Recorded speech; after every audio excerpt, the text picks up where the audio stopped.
I'm just getting everything ready before it starts. Before I begin.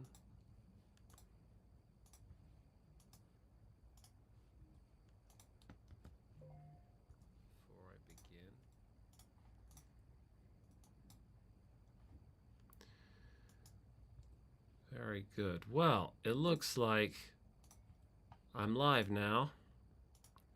Now, unfortunately, nobody's joined me in the voice chat just yet. So it looks like, at least for now, we're on our own.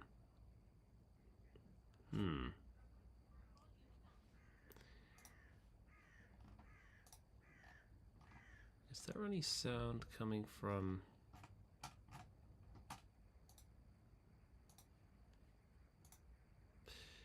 Okay, we may, I may need to just take a moment to play around with the video game setting because it appears that we don't have any audio.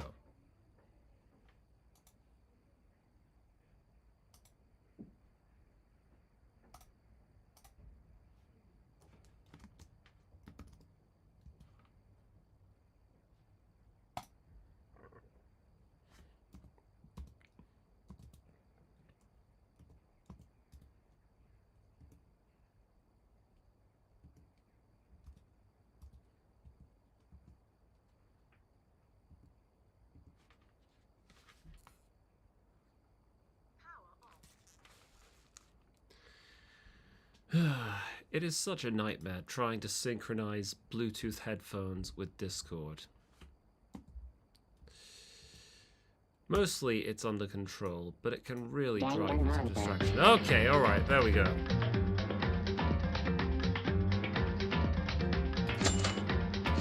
Okay, so here we are. Here we are at the trial preparation screen. I'm just going to synchronize the stream so that we're up to scratch. Alright. So, I don't hear anybody in the voice chat currently. We may as well get started. Hopefully some more people will join along. So, welcome back to Bat Streams. Now, in the last episode of Bat Streams, we found our first victim of the new killing game. Kiyoka, can't remember her last name. Maki or something like that. Anyway, she was found dead, murdered, in the girls' bathroom. And there's a lot of mysteries that need clearing up. For instance, why was she left suspended like that? Was she killed in the girls' bathroom or was she killed somewhere else? And is the fact that her nameplates were switched with that of her adjacent neighbor, Tsurugi, yeah, that's his name, is that in any way significant? And will that be a matter of great importance for the upcoming trial? Let us see. So here's our truth bullets.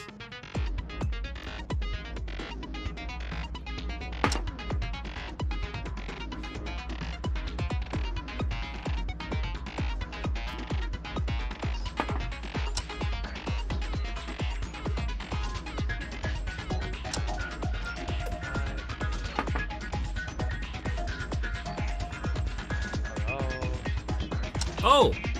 Who's that? Is that Bacon? Welcome! Bacon, buddy.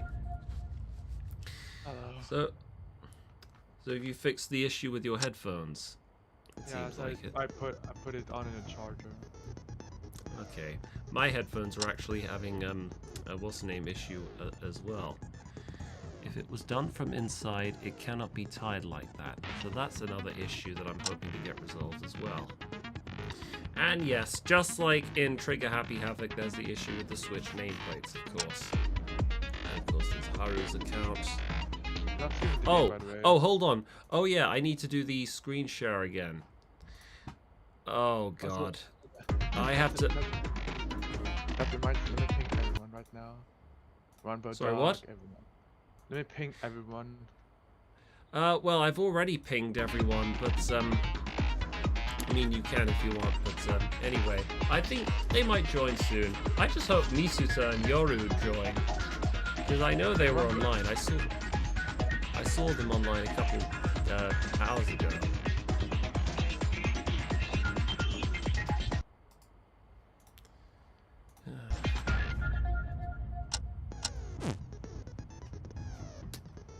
Is a pain that I can't. I may need to change the volume yet a bit more. Oh yeah, by the way. Yes. Screenshot all the truth bullets, because once you begin the class, you can't see them again. Oh, you can't? You can't. So screenshot all of them.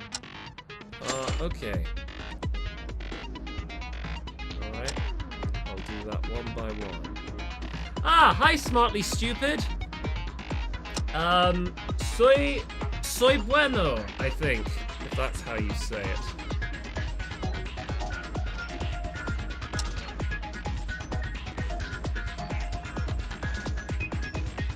I'm very well. How about you, smartly stupid? How have you been?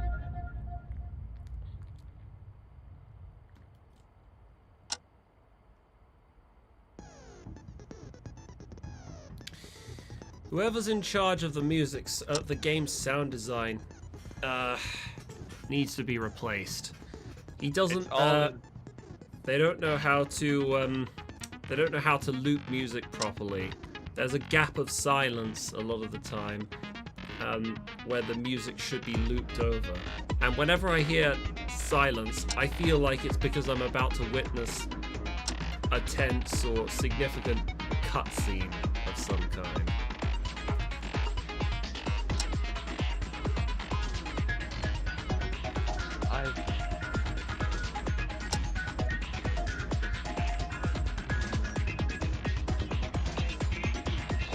The game was only developed by one person, and that's called Lelouch. Lelouch did the coding of the game, the art, the story, writing, everything.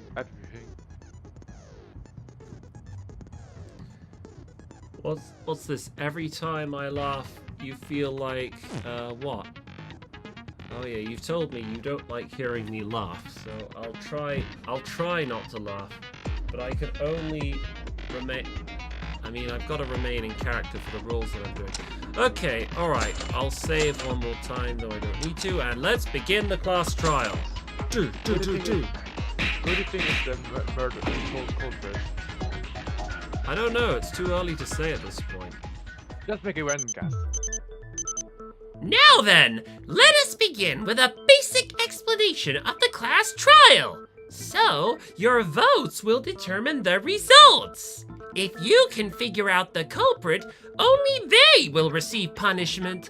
But if you pick the wrong one, then I'll punish everyone besides the blackened, and the one that deceived everyone else will graduate.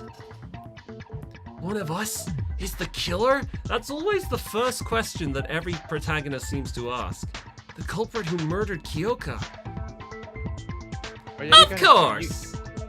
You're gonna see his Midas sprites too right now. No way! I have to be in the same place as a real murderer? I can't do that!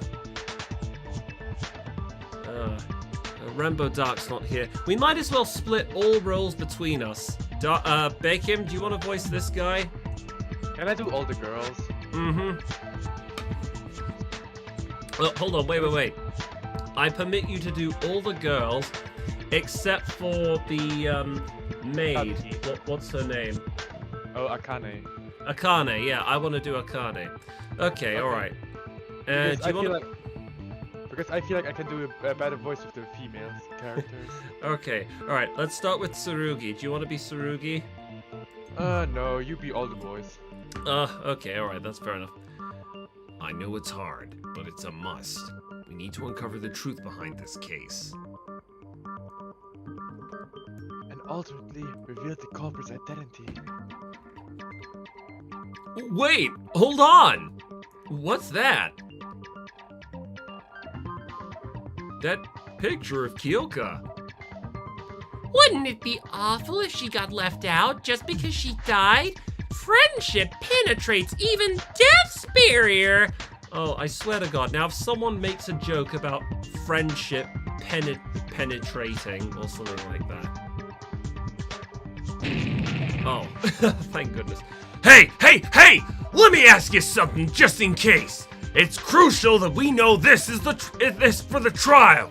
This is really important, so prepare to answer, dumbass! My goodness, he talks like a lawyer with that voice. Can there be accomplices in the case? That will determine the entire course of our discussion! Really important? Why, sure, I can tell you that. Now, accomplices in murder may exist. However, no matter how many accomplices there are, only the one who committed murder graduates. I see. There would be no merits for the accomplice. Kakeru, he really looks like a different person. Is Akane your waifu?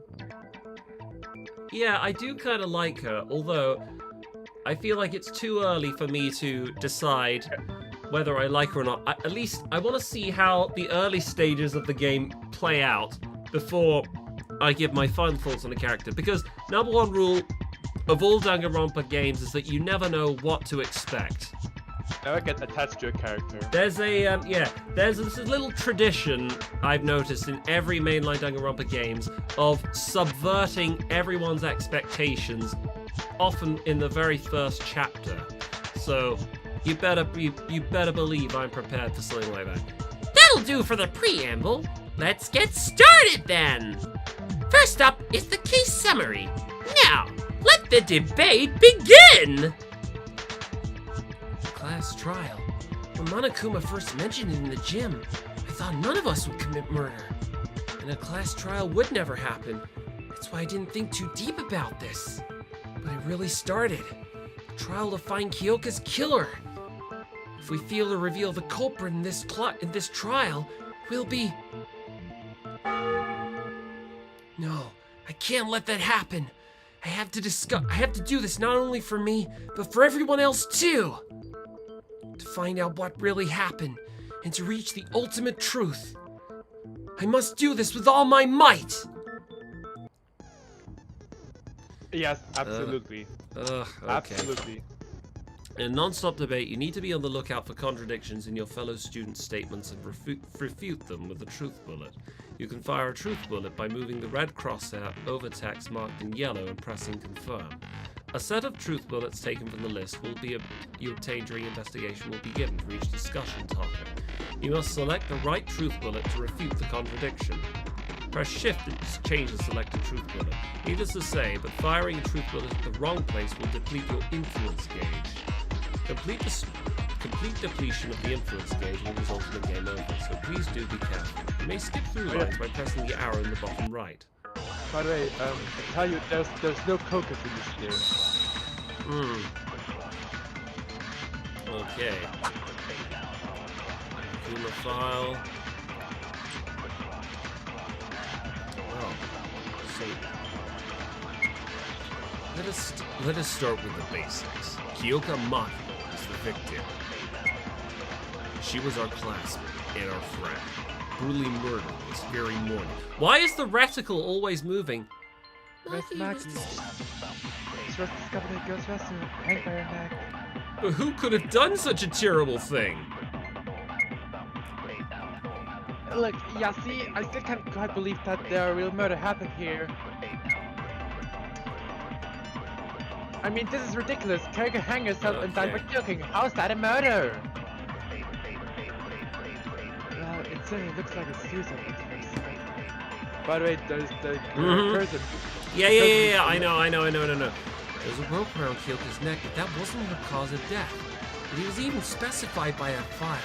That'll prove Kiyoka didn't kill herself. Yeah, try not to reveal the answers for me unless I ask for help.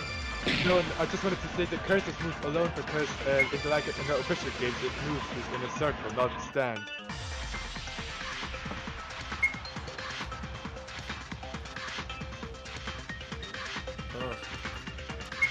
Why does...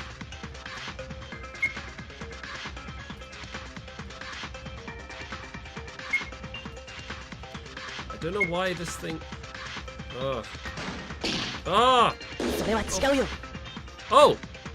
did we hear our first ever voice acted line? Yeah, by the news. Oh, I got By the way, points. can I explain Yes? something?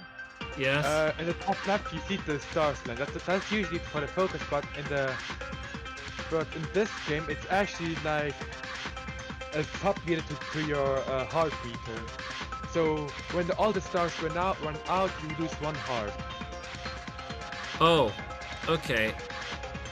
And there's no And- way to focus, is there? Nah, no way to focus.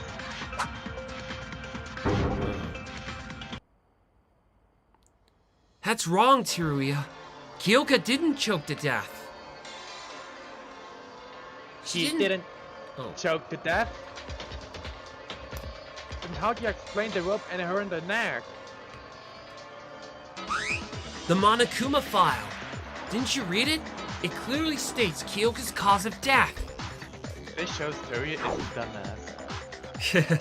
Look, it says here. The victim is Kiyoka Maki. The estimated time of death is around 6 a.m. The body was discovered hanging in the girls' restroom of the student dormitory.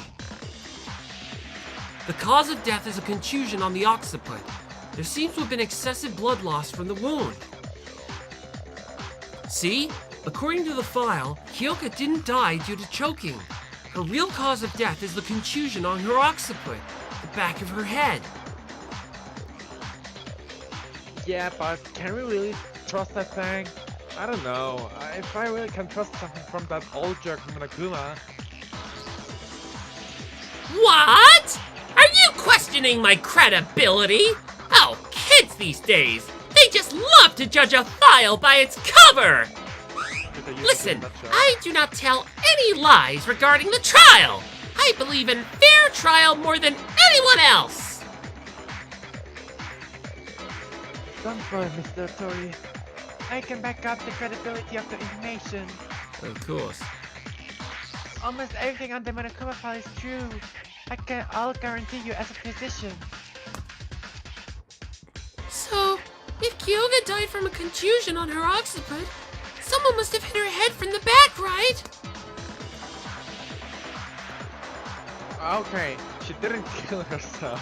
Kiyoka And another- didn't kill herself. And another person killed her. Then I guess this really is a murder. Yeah, no schnit. Oh, Well, God. duh. Don't reckon No, it's hey, suicide. Oh. I want to do Mitch. Okay, fine. Please, can I do Mitch? Alright. I love go watching on. him as a dude. Well, sure. Don't reckon that. It's suicide just because you're too lazy to go through the trial. Alright, I'll take you. Let us not waste our energy on pointless insults. It's already stated in the Monokuma file, but to add on my personal commentary, Kiyoka's injury was very severe. The strike went through her skull and made a large depression on the head. Inferring from this, she probably died an instant death. An instant death. I feel like that's new information. What a devastating incident. This should not have happened. We can put these commentaries aside and talk about what actually matters. If the injury was that severe, a hard object must have been used to strike her head. The murder weapon, you mean? Ha ha ha ha! I expected someone would bring that up around this time. Now, want us all talk about the weapon used to deliver the fatal blow to Kiyoka? If Kiyoka didn't kill herself, a blunt object other than the rope must have been used as a weapon. Let's delve into that some more. Murder weapon that struck Kiyoka's head. We need to find out what that was. If that couldn't be more obvious. Non-stop debate. Bloody Hannah. Bloody. That's They're British. spoon-feeding the answers to us at this rate. Culprit must have hit her head with a blunt object! That should be the weapon. Okay, this has to be. What kind of object is the weapon? The strike on Kiyoka's head was clearly deep enough to create a depression on his skull. There's no good depression. Something like that. Something that's also able to cause an injury like that. Perhaps a long option like a bat or a stick. I don't know. What could it be? I know what it was, but it wasn't a bat or a stick. The size of the weapon wouldn't matter that much, and I think that object I found in the dump is most likely.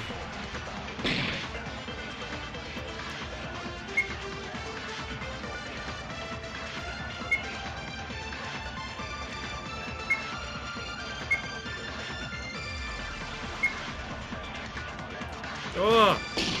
Oh god. I hate the way the reticle moves. By the way, I forgot to say, after every chapter you can buy the skills of the students who died with Monaco. Oh. Yeah, I'm gonna need those skills. And for your information, Kiyoka's skill makes the reticle stop moving on its own. Oh, well we're gonna need that skill. Aren't we? Ayame, that can't be right. In fact, I discovered this from the dormitory's garbage dump.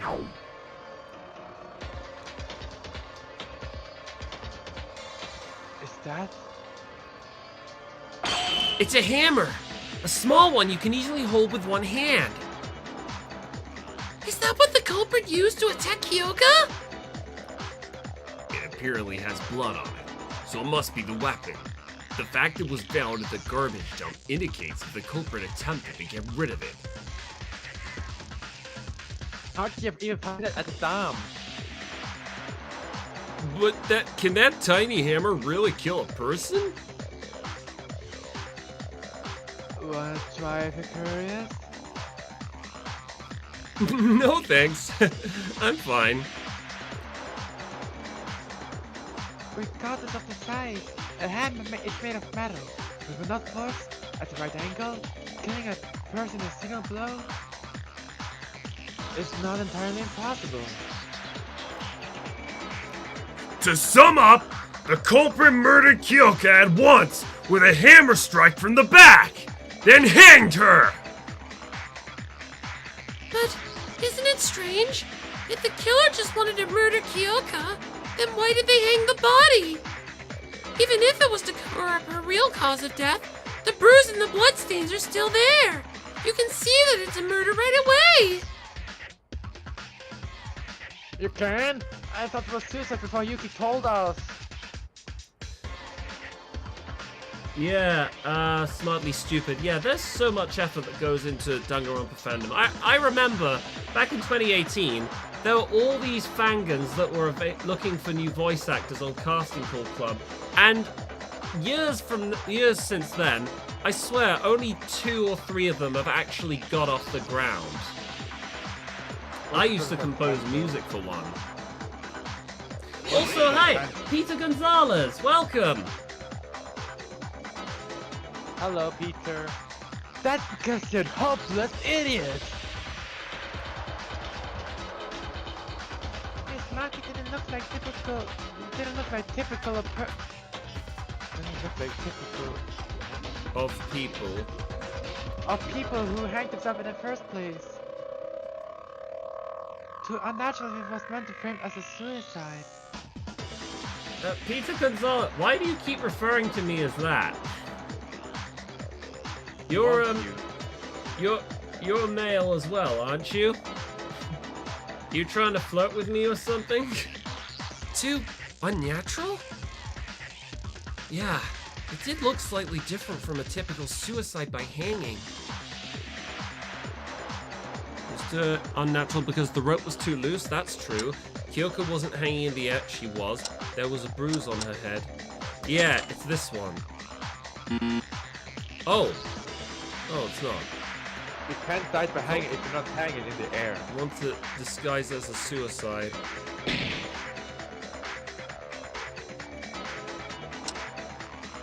You know what I mean? You can't. He You wasn't can't. hanging. To die by hanging, you aren't allowed to get air, but she wasn't dangling in the air.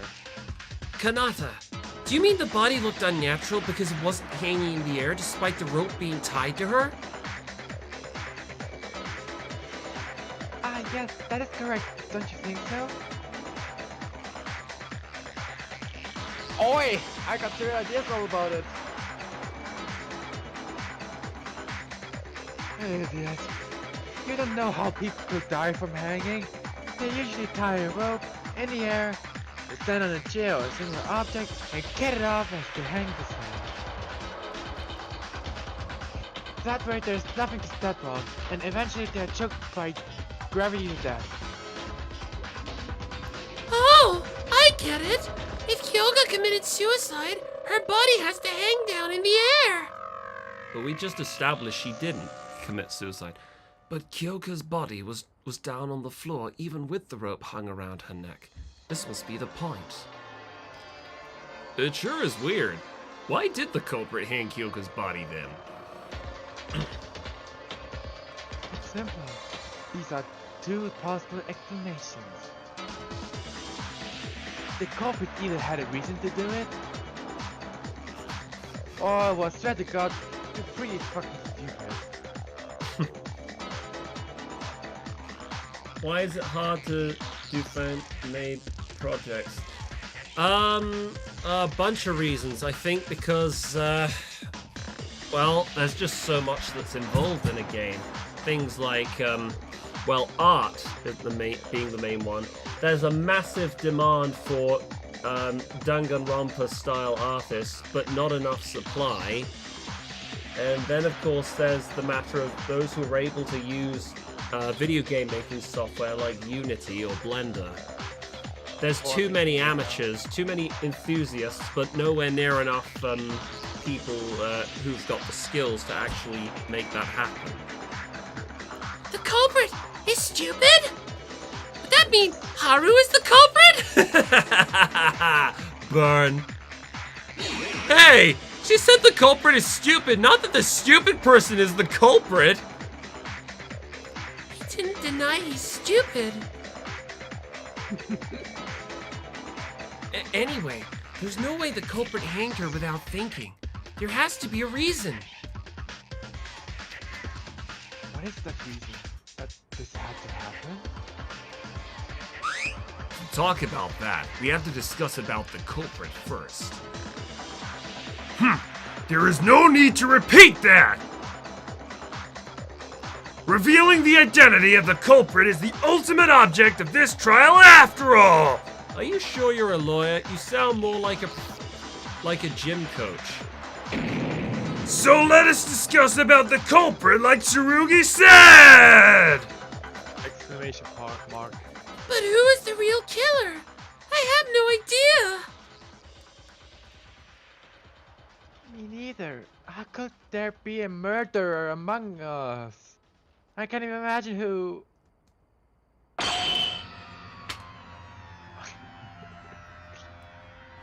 Hey, didn't we already narrow it down to have to be honest? What makes you say that? Use your brain. Kiyoka's body was found in the girl's restroom and hanged by a rope.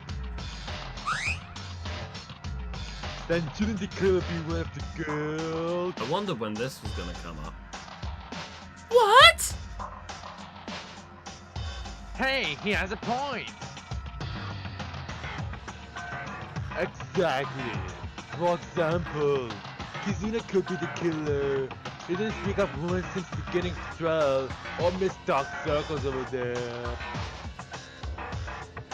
Ha! Oh. Huh? Huh? Keeping her cards close to her chest. One of them's the culprit? That's nonsense! I know he's going to commit murder! Then why are you so quiet? It's hella suspicious. Darkseid was always like that, but that's you. I love the stupid voice you're giving him. It's so perfect. I love it. Shut up! I'm just trying to get away title with dead killers. Mr. Mori, please don't call us killers. There's only one culprit. You're the cause that the confidence have no merit. Feels like that. Hell no! Kiyoka's already dead. It can't be anyone next time. Yeah, you're right, Peter. He's got that, actually kind of voice. I can't die here.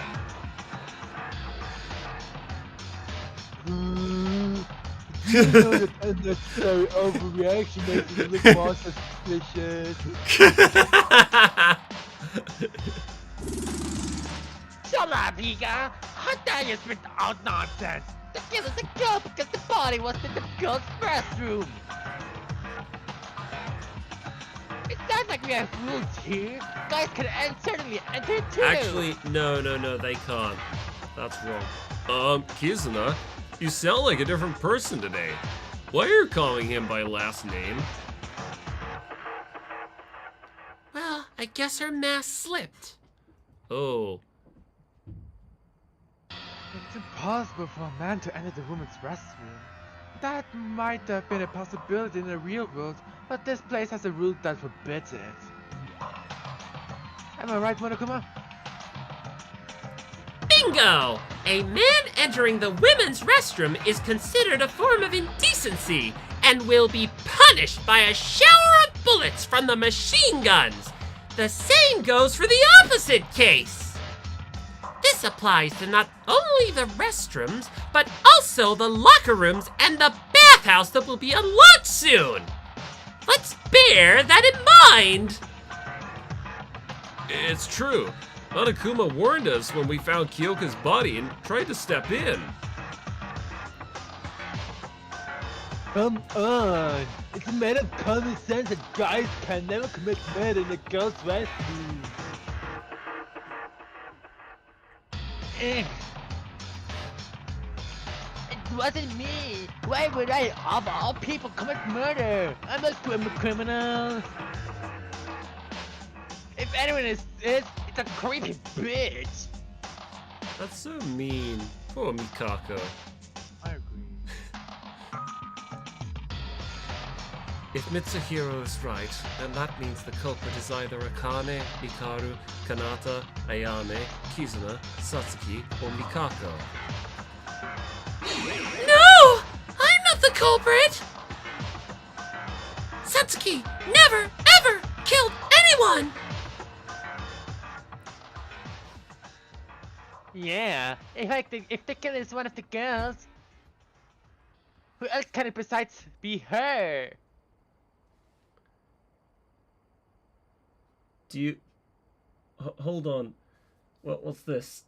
Wait a second. What if you're transgender during the game? Do you just not pee? I don't think transgender exists in this game. You've got to understand that this is, first of all, this game came out in 2013. This is slightly around or before the time that the transgender identity sort of came about. And also, it was made in Korea.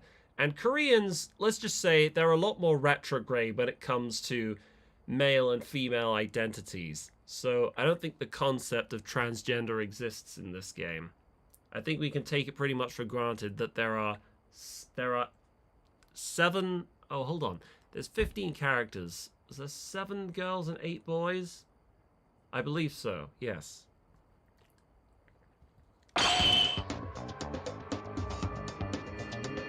Don't you agree with Karu? Huh? What is he even talking about? Don't pull my leg. Weren't you late when the body was discovered?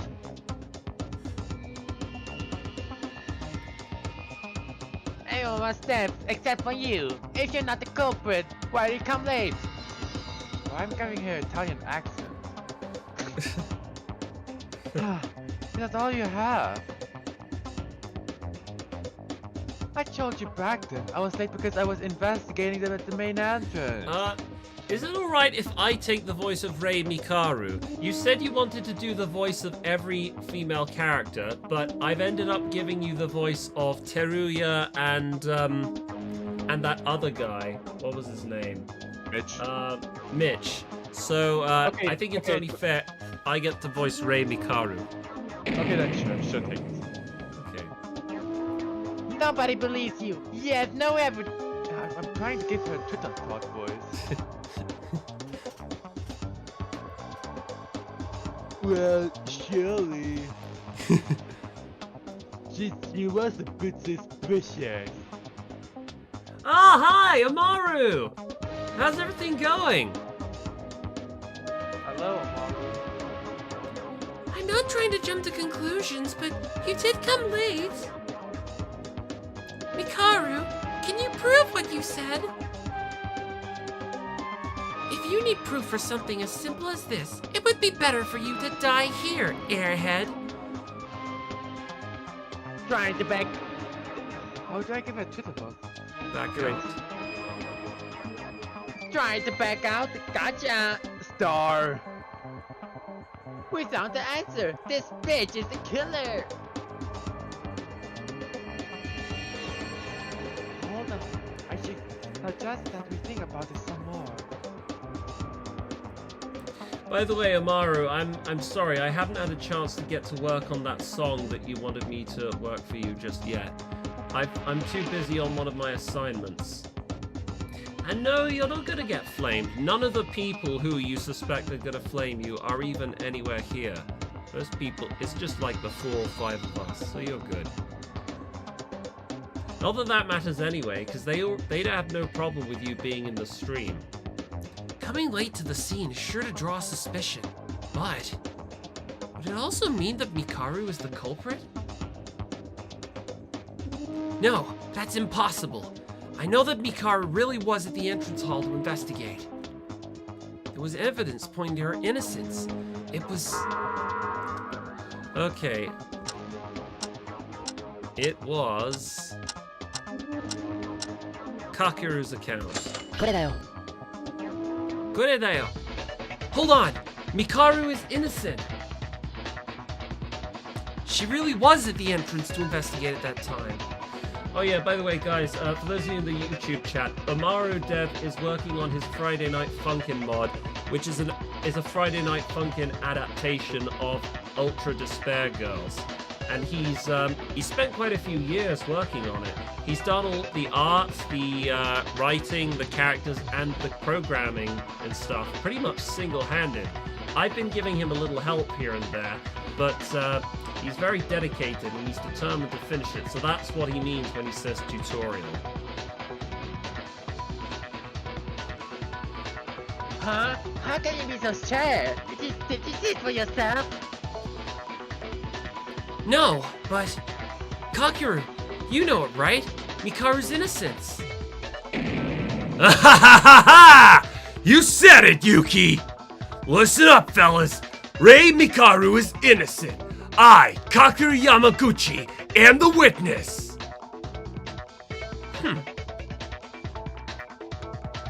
Mr. Yamaguchi, is there something you know about this? I woke up around 6 a.m. with an urge to go to the restroom. As I was heading there, I encountered Mikaru. She said she was going to investigate the school wing and walked away. The next time I saw her was after the murder occurred. Which means Mikaru is innocent! Did you get what she's saying? Satsuki sees the logic, but can't understand a thing because of all that shouting. Ha ha ha! Basically, he saw Mikaru heading towards the school in the morning. Which proves Mikaru's claim. Wait, Wait, did I just give a Waluigi voice? wait! But the body discovery the head sound was at 8 p.m. There's 2 hours in between the time you saw her and the murder. 2 whole hours! How did that prove her innocent? Kizuna, think about the time again. It's true that Mikaru didn't show up until after we found the body, but Kiyoka's estimated time of death was 6 a.m. In other words, it's impossible for Mikaru to have murdered Kiyoka since she went to the school wing at 6 a.m. Sure, she could have turned back as soon as Kakeru went back into his room, but there wouldn't be enough time for her to hang Kiyoka's body or throw away the hammer.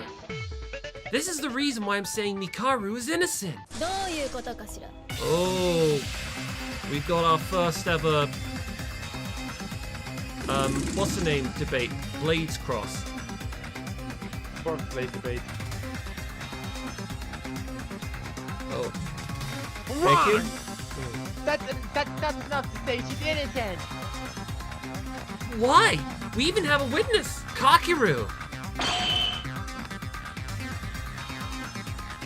No, there's a hole in your argument. I'm sorry, you, but I got to make this rebuttal. That's the only way to make that voice admit her crimes and end this stupid trial. Is that true? A also rebuttal read the- showdown is about to start. A rebuttal showdown is a one-on-one debate with a person who disagrees with you. Your opponent will put forward their argument and continuously press on you. Press confirm to slash the opponent's words. Just like in the non-stop debate, you can refute text marked in yellow by pressing shift. Shift. You can use your truth blade with the left and right arrow keys. Use the right truth blade at the right contradiction as you did in the non-stop debate. The shift key won't work at non-yellow text, and pressing confirm will slash arguments in the order they were said. Be careful though, since not all arguments will go down with a single slash. Your influence gauge will take damage if you refute the wrong argument. Your focus gauge will take damage if you fail to completely strike down a piece of white text. Just a little warning, if you have zero focus and fail to strike down the white text, your influence gauge will take damage instead. Okay, I feel like I'm only gonna get this, I get the hang of this once I've, you know, got some practice. Kiyoka died around 6 a.m., I know that. And yeah, Kakeru and Mikaru were around 6 a.m. too. But who said the murder was right in front of that person? Mikaru could have killed her remotely from some other place. Oh. Kill her remotely? How? Kiyoka was murdered by a hammer. How is it possible for her to kill Kiyoka with a hammer when she was with what? It's more than possible. For example, she could have tied the rope around Kiyoka's neck in advance, knock her out or something, and set down the camera on the ceiling so it falls down after a certain time. Okay, so what's setting up a trap to kill, then activating it from a remote place? Well, how would she have done that? Would that be possible? Even if it were possible, looking at Kiyoka's body told me that it wasn't the case. The murderer had to be close to her. I just have to tell Kizuna why.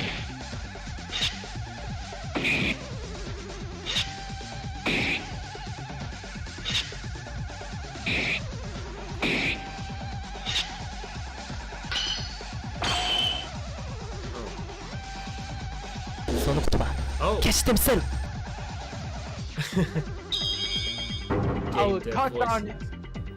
I will cut through your clothes. Ah! She's already missing half her clothes. Instead through me screaming. Kizuna, it's impossible to kill Kiyoka remotely. How come? I already told you. Oh, that's Turia's voice.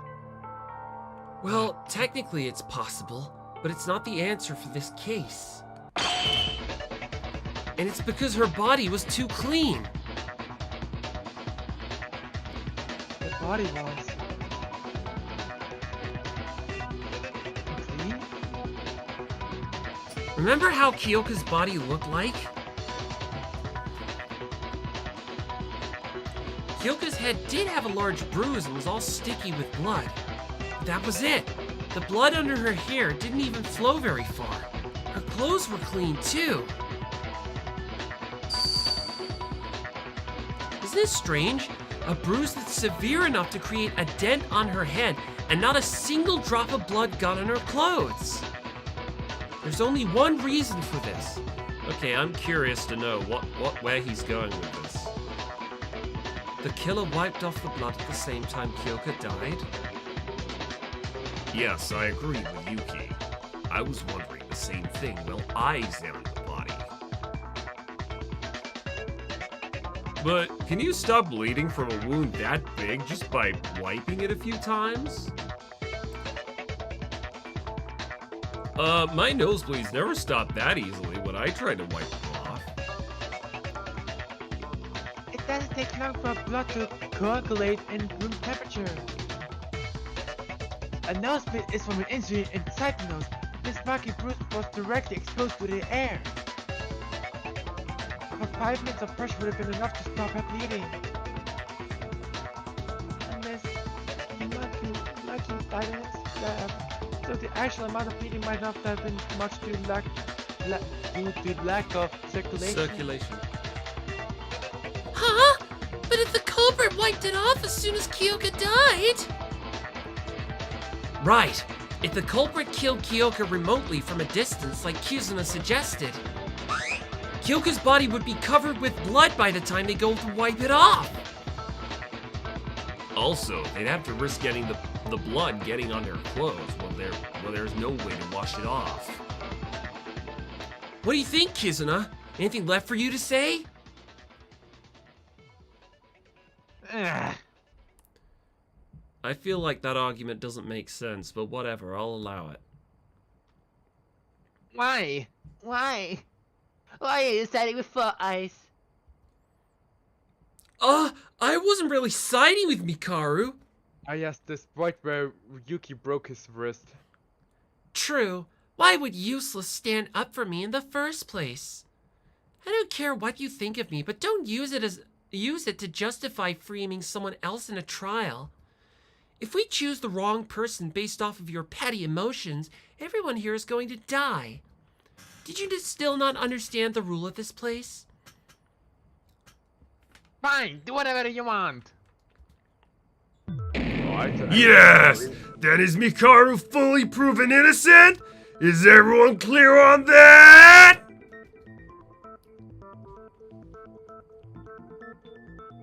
Eh? Why are you suddenly talking about Mikau though? If I remember correctly, she faced a suspicion after Mitsuhiro said the killer was among the girls. We apologize for suspecting you. Don't bother. Shrug it off. No matter how much contempt and disdain me, I don't give a damn. Good, because we all hate you. Mikaru! She has the guts! Then we can safely assume that Mikaru and Kakeru have an alibi. Well, we already crossed out Kakeru. Did you say the killer is a girl?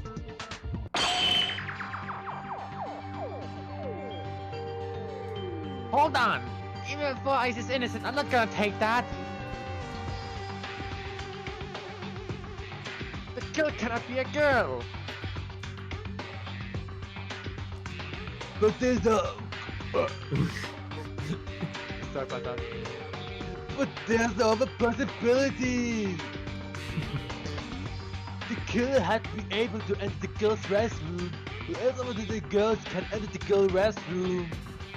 Wait, what? That sounds really bawdy. And why are you being so fussy if you're not the culprit? You're feeling guilty or something?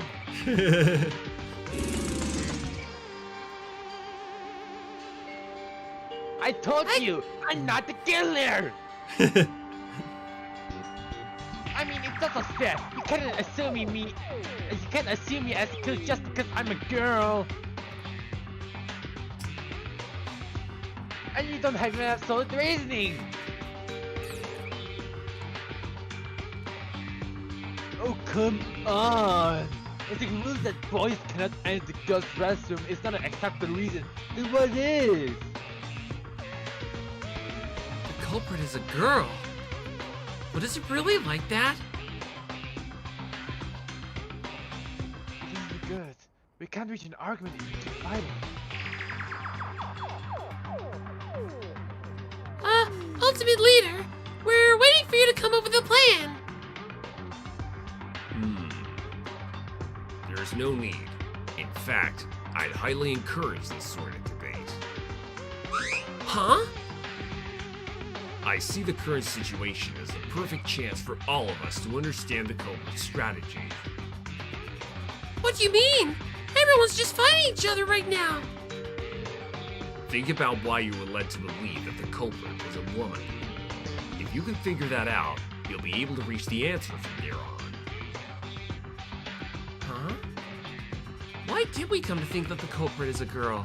Because we found the body in the girls' restroom. But did the murder even take place in there? That's actually a moot point. The body was in the girls' restroom for sure. And is the culprit a girl, just like Mitch said? I think we're still missing something critical. I had to point that out.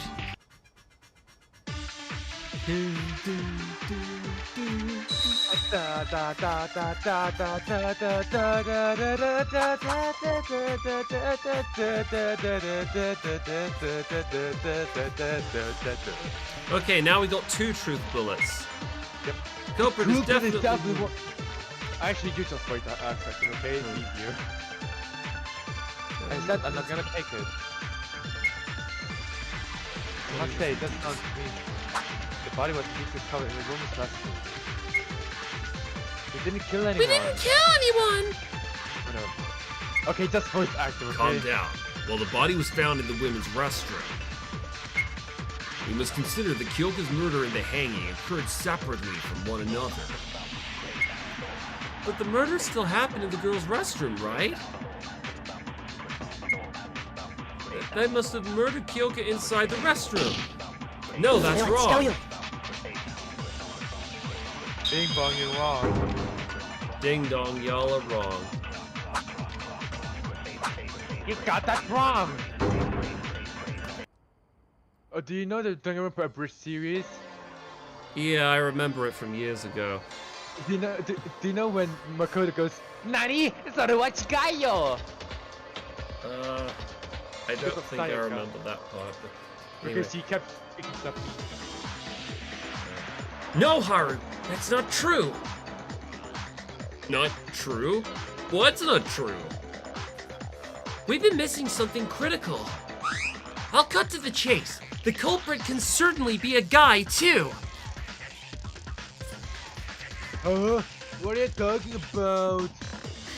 What you talking about? Guys couldn't go in the girls' restroom. How do you commit a murder at the place you can even enter? That doesn't matter. All this time, we thought that the murder occurred in the girls' restroom since that's where the body was found. But where the murder actually happened was a totally different location. Huh? What do you mean? The culprit was at the girls' restroom. Oh! I get it! Looks like everyone finally got it. That reminds me, the molecular file only said it's where the body was discovered, not the place where the actual murder occurred. A critical point indeed. We weren't paying attention to the real deal while being distracted by superficial things. You should have seen it at your first glance. Wait, hold on. If Kiyoka was murdered in the girls' restroom, if the culprit killed her in another place and moved the body to the restroom, those could all be done by someone who's not a girl! Come to think of it, Kiyoka's body was quite close to the restroom entrance! Then, was Kiyoka murdered somewhere else? How did you reach your conclusion, Yuki?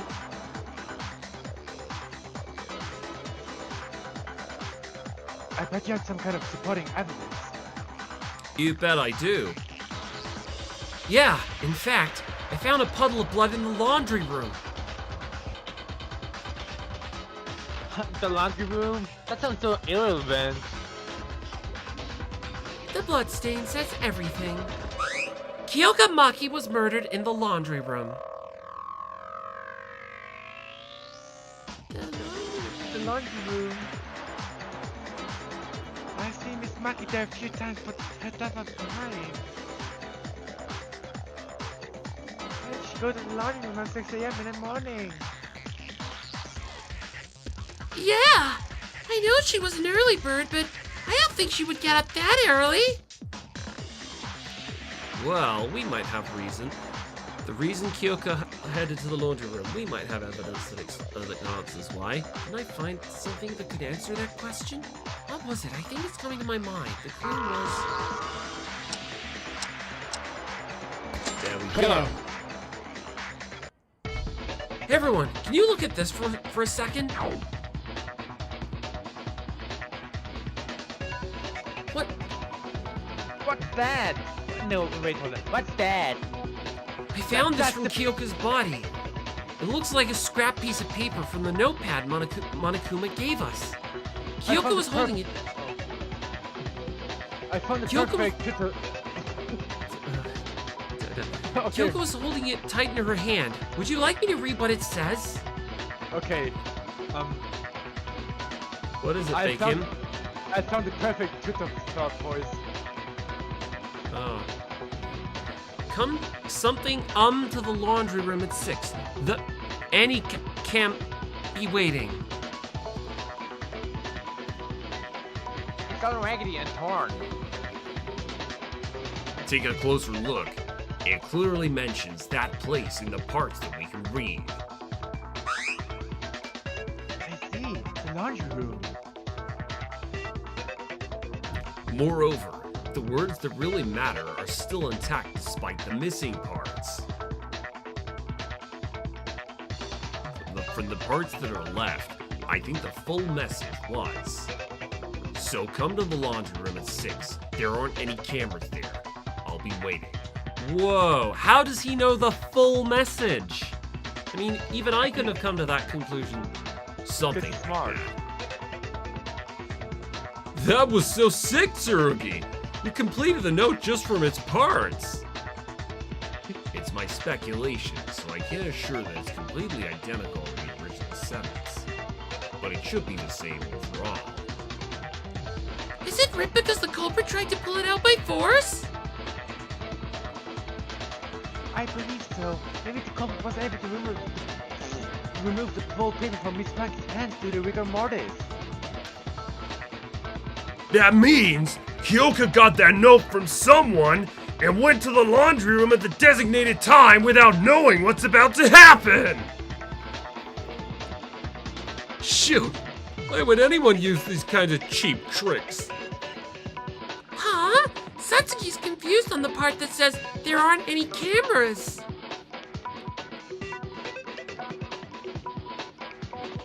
Perhaps it was attempted to make the note look like some sort of secret talk? No! That's not what Satsuki meant. Are there really no cameras in the laundry room? There is. Wow, what a surprise. You can talk?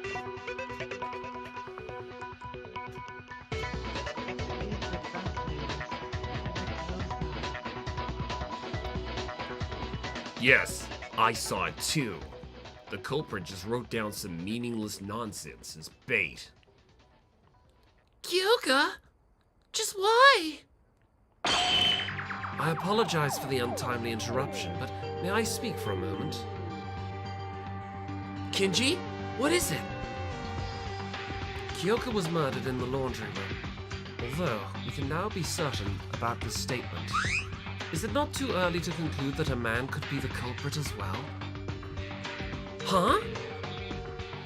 While it is possible for a man to commit murder in the laundry room and carry the body to the restroom, recall the fact that Kiyoka was not merely lying on the restroom floor. She was hanged by a rope attached to the ceiling. Have we forgotten this already? Oh, you're right.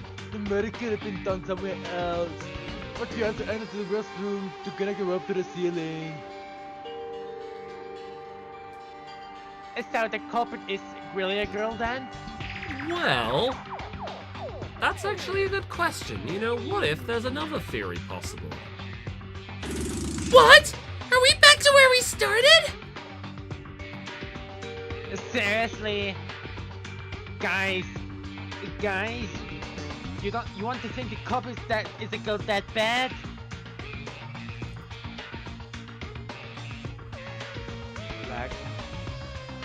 know, but Kenji's not wrong.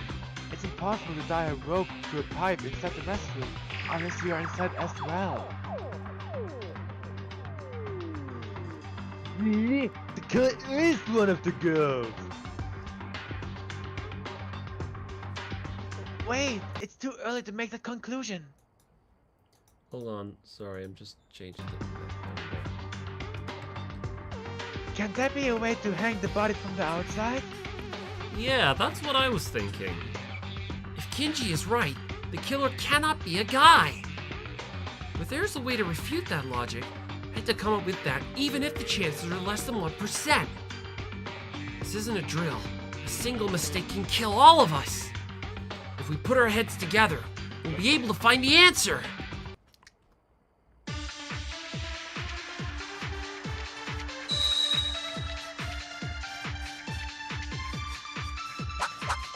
Put your hands in the air. If you're happy and if you're happy and you know it's A way to hang the body from outside? Is that really possible? What if the culprit used a tool for it? Yeah. Maybe the culprit had a tall height? F in the chat for Kakaru. They must have climbed up the wall! It's a kind of stunt. Satsuki can do it too! Satsuki, are you trying to... Hey! We're being serious here! Okay, alright. Let's think closely. There's still a possibility that the guy's the culprit. If the body could be hung without entering the restroom, that would prove the culprit could be a guy too. Don't struggle on your own. There's definitely something. Come to think of it, there was another object attached to the rope. Yeah. Great, now I have to lose... Oh. Only 1 star.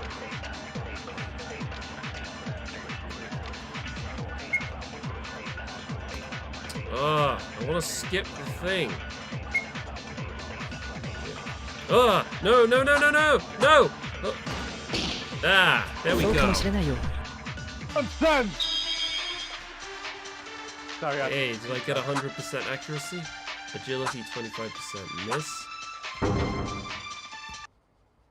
sorry, I had to scream consent. That's it, Ayame!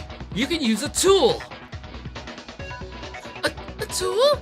But how? I almost forgot.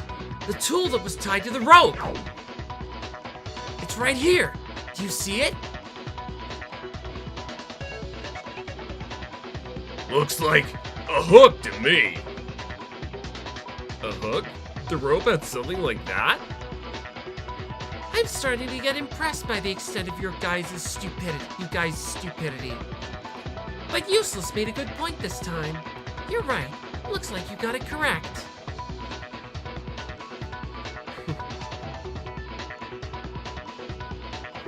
So, what about the hook? The culprit must have thrown this hook with the rope attached to connect it to the pipe on the ceiling. That way, the rope is all set. Afterwards, they can tie the other end to Kiyoka's neck and push her body inside. Wouldn't that be possible to do without actually entering the women's restroom? Yes, it is! This is our answer! Hold on! Look at how the rope is tied to the pipe. I love the way you just... It's been 20 times about the pipe. Is it possible to stop having a look at the hook on the rope? He deserves to be a bitchy voice. Wait, what? What? Oui, is French. Oui. Okay, yes, I know it's French. Oui, he's right. It's attached by the hook, but the rope went around several times. I know. It's nearly impossible to tie a rope like that when there's a hook attached. What the? You said it's like possible. That's why the culprit used another tool to secure the rope onto the pipe. Another tool? Oh, could he be referring to... What is that another tool? Seems like Mikaru is the only one who realized what it is. Well, can you tell us, Mikaru? I think I know what it is. Like hell I realized. I knew it from the very beginning. And if you're trying to sell me out, quit it. I already said that I have no plans to offer any help. Besides, it looks like Useless over there got hold of it anyway. Why didn't you ask him? What? Me? Can you tell us the answer? Well, it's... Oh, you didn't? Sorry about that. I guess that question was too hard for your non-functional brain. You shut your face. Come on, we know what the answer is. I won't forgive myself if I don't give an answer after hearing that. In fact, I'm sure I can. I found that object during the investigation, didn't I? A tool other than the hook was used to secure the rope from the outside. That tool was...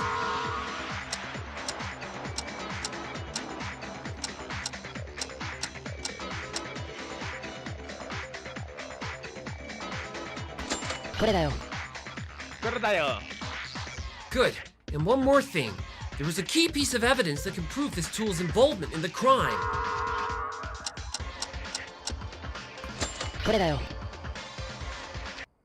His voice sounds like it's been sped up with Chipmunk from there. Ah! I got it! I figured out the other tool used by the culprit! It's the rubber ball! Rubber ball? What's a rubber ball? It's like a bouncy ball. Have you ever played with them when you were young? It's full of some kind of viscous liquid that makes it bounce back up when it hits the floor. Ooh, I know! I made some improvements to it and installed it overseas under the name Hyperball. Is that a Pokemon reference? Did I tell y'all that it's still selling gems? How is it relevant to the case? You better tell us quick, Yuki! Okay, I figured out the way the rubber ball was used in the murder just now. After Tsurugi said the culprit used another tool to set the rope in place, I tried to relate the act of winding the rope with the circumstances of the murder. I think we can be certain about the culprit using a hook since we found one on the pipe. But as Mitch pointed out, it's impossible to wind the rope like that with the hook alone.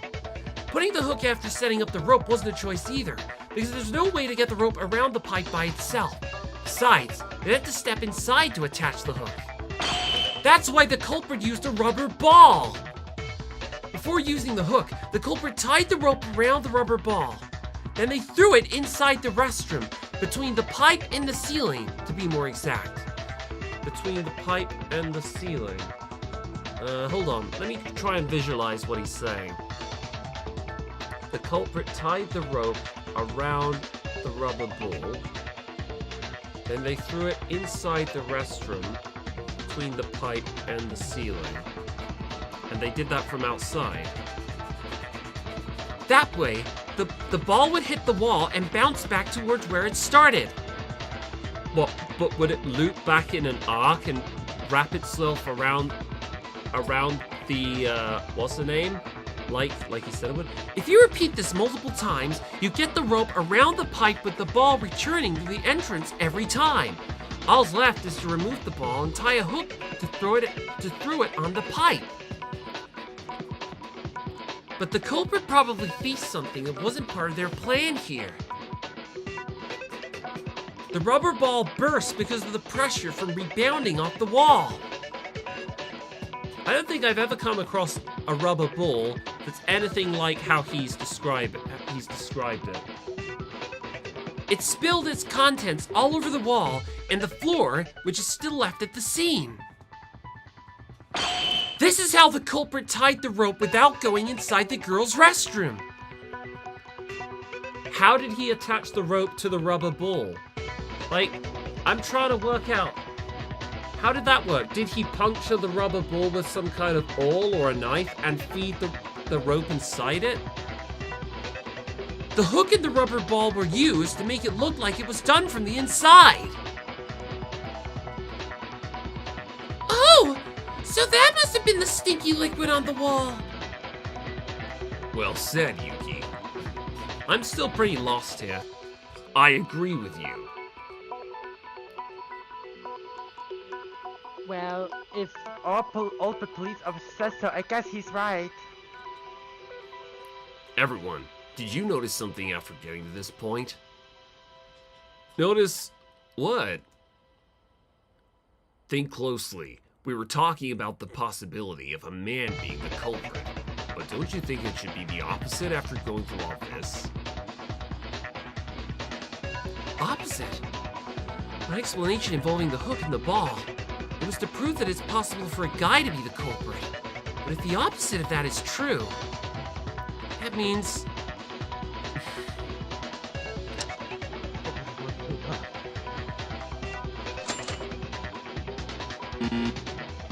No, that didn't sound right. Let's focus and try again. I proved that it was possible to tie the rope from the outside using the hook and the ball. But this method obviously hints that the culprit avoided entering the restroom. That's because...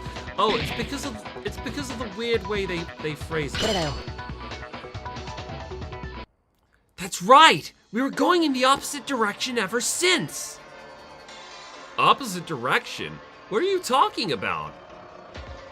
We thought that the culprit was a girl, so we thought of a way to hang Kiyoka from outside the restroom based on the assumption, what if a guy could be the culprit as well? Turns out that wasn't the case. It's very unlikely that the culprit is among the girls. The killer is definitely a man! Wow, it wasn't me. Hey, how so? Why does it sound like that? Think about what we just went through. The culprit undoubtedly used the hook and rubber ball to connect the rope to the ceiling. Now, suppose the culprit was a woman. Would there be a reason for her to use such complicated measures when she could have simply stepped inside and tied the rope directly? That makes sense. It looks like the culprit had to do it without going inside the restroom.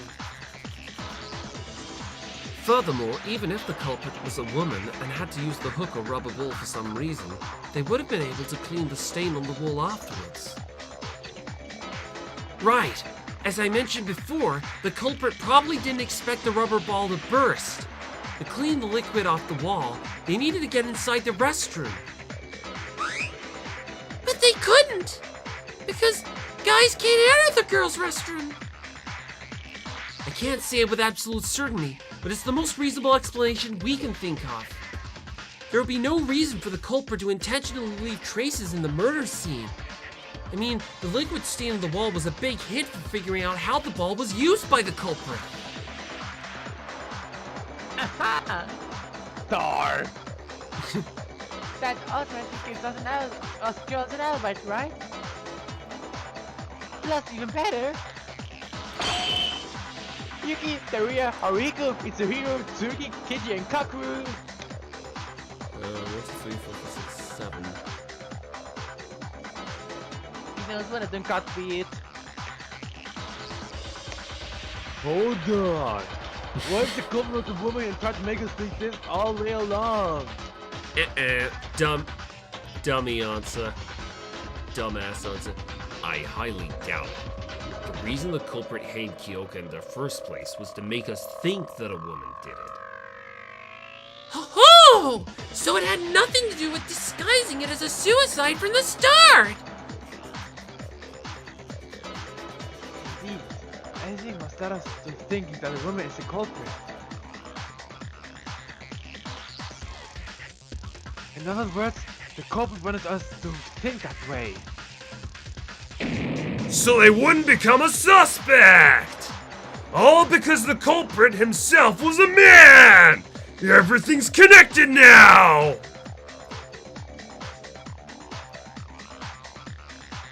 I found it strange. The time to flip on Miss Maggie neck being too loose. In retrospect, I see that was the case because the culprit didn't intend to make it look like a suicide at all. I can't believe it took this long for you to reach that point. What's up with you talking like you only knew all of the stuff? She likes to think she's smart. Because I already knew. What? I already have everything worked out. Who the culprit is, why they killed, anything you could possibly think of. What? And you just stood there in silence when you had all the answers? How many times will I have to repeat this? I have absolutely no reason to help you out. Mikaru! This isn't a competition. If you don't share what you know, and we end up voting for the wrong person, you're going to die too! Of course, I'll have to share my knowledge when it gets to that. But even without me, you'll still have Tsurugi Kinjo over there to help you. And Useless, you're getting pretty close to the truth too. I was actually surprised. Perhaps you weren't completely useless after all, monkey. Monkey? She's real smug. Well, she's always been like that. We should ignore what she says and keep moving on. Sure, I believe we left off from saying the culprit is a man. Aha! Star! I wonder who it is. Wow, she must be really excited by the tables turning. Although we now know that the killer is among the men, we still need to specify one person of the 7. Is there any kind of clue to narrow down the list? Well, if Miss McCarr was able to work out the culprit's identity, there must be a clue pointing to the killer somewhere. The problem is, we don't know what that clue is! Yugi, a little help here? Like something that can nail the killer? I do have something in mind, but you shouldn't rely on me for everything. All of you can figure out the case. All of you should figure out the case by yourself and understand the reason behind our final verdict. Kiyoka.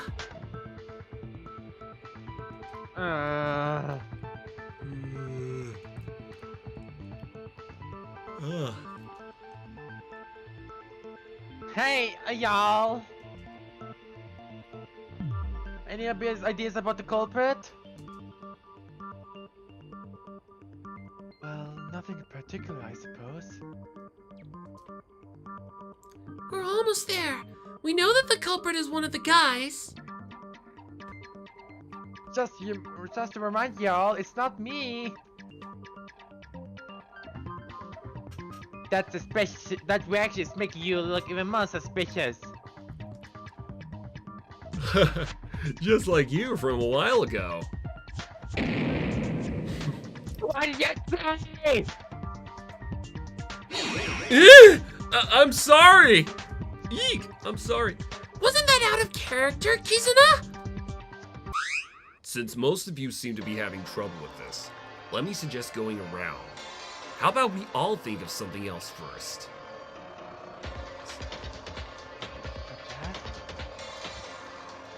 Don't you want to know why Kiyoka died?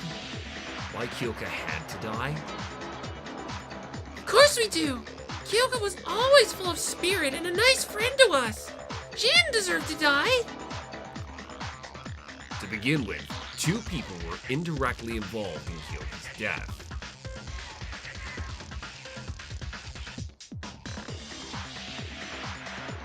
Oh, fake him? Are you implying there are 2 culprits that are stinking water? Okay. You can skip the line. No, I'm not saying those 2 took part in the murder, but they heavily influenced the events leading up to Kyoka's death. The point is, Kiyoka died as a result of someone's mistake, and the culprit's misjudgment could stem from it. Mistake and misjudgment? I need the help of a certain someone to explain this. Yuki, could you help me out? Me? do you remember the conversation we had in the hallway?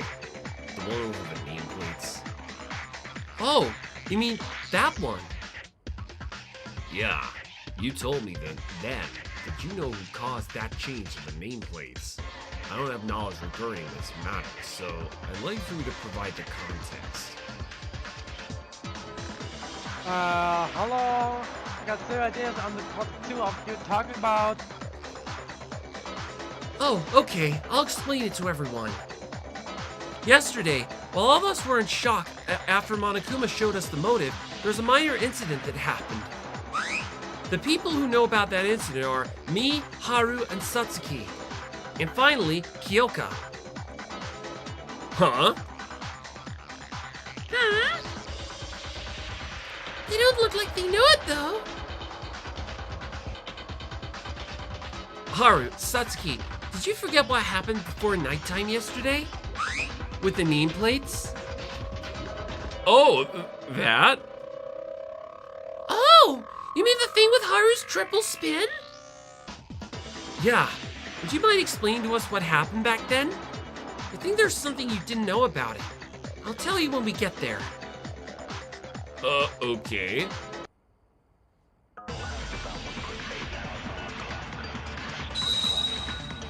Right.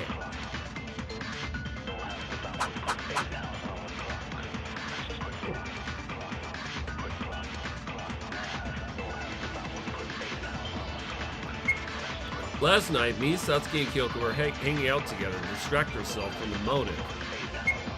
Then I accidentally fell down and broke the nameplates. Tee, it was real funny to watch. Triple spin. While I was freaking out over damaging school property, Monokuma showed up and said that he won't punish me since it was an accident, and left me with a new set of nameplates. He told Haru to put the new nameplates back where they belong. So Haru put them back at the right place, and the rest of us went to bed. Oh, that's wrong! Oh, that's fucking wrong! Oh! Yeah, I know.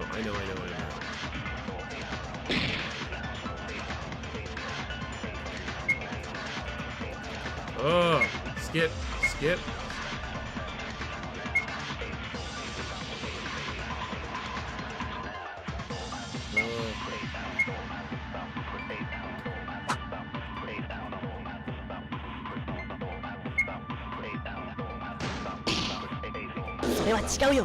それは違うよ.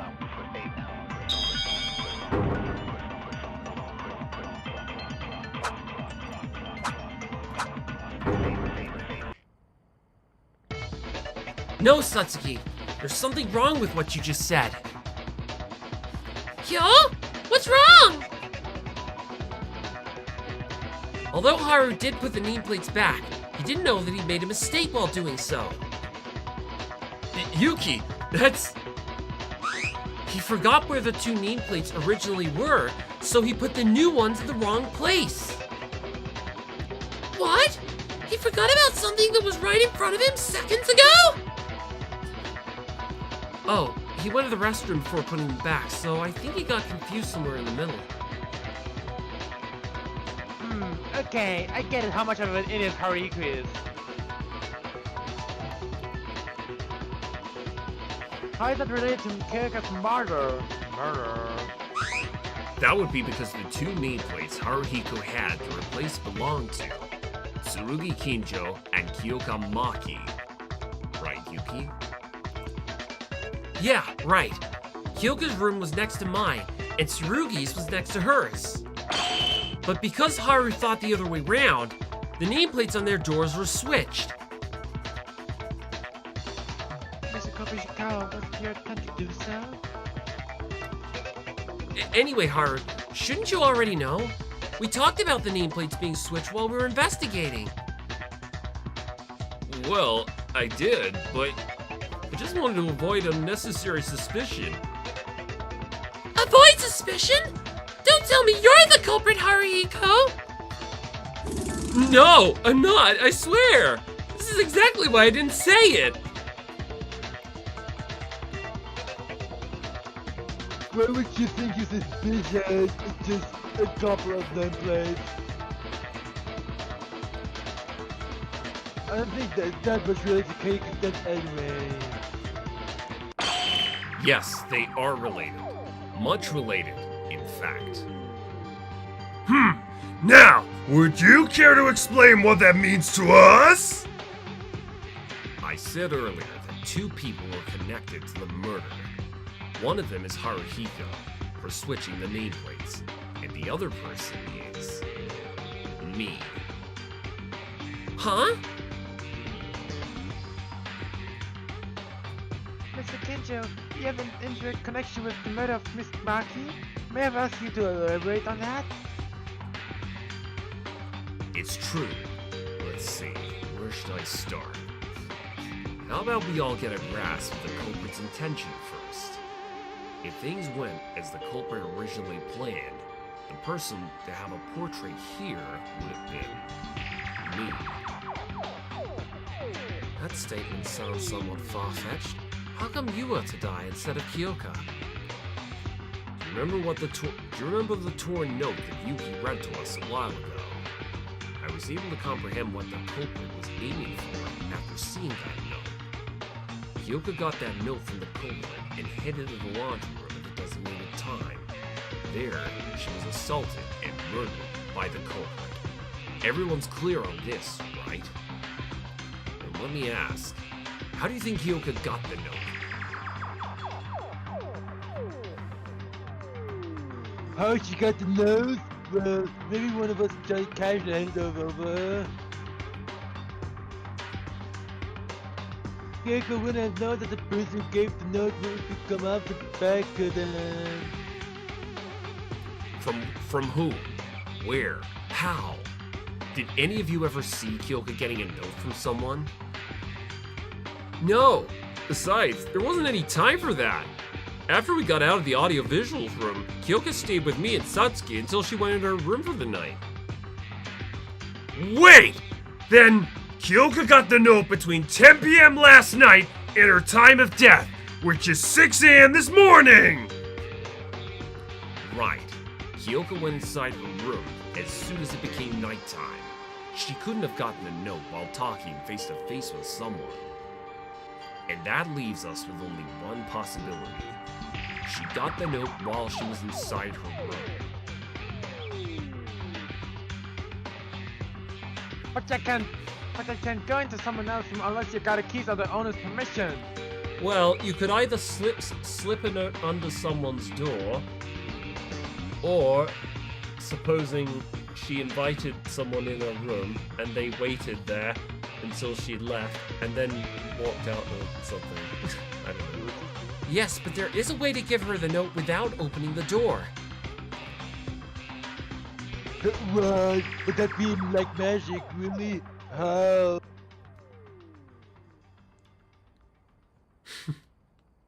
It's pretty simple if you think about it. A way to slip a note inside the room without opening the door or being seen by the owner. That should be pretty simple. Something that any clever kid can think of. Just think about it. If I stay calm and keep brainstorming, it will come to mind. The Hangman's Gambit. Hey, it's about time we were about to do one of these. I'm just gonna grab another drink. I'll be back soon. You, do another Hatsune Miku essay, Bekim. Okay. Everyone in the chat, who is ready for a Hatsune Miku essay? Peter Gonzalez? Amaru? Are you there? Nice. So, today we're gonna talk about Hatsune Miku Project Sekai. I love Project Sekai. I have the impressive Hatsune Miku card on it, and she's pretty cool on it. Yeah. I agree, Peter Gonzalez. Hatsune Miku is the wife. Yes.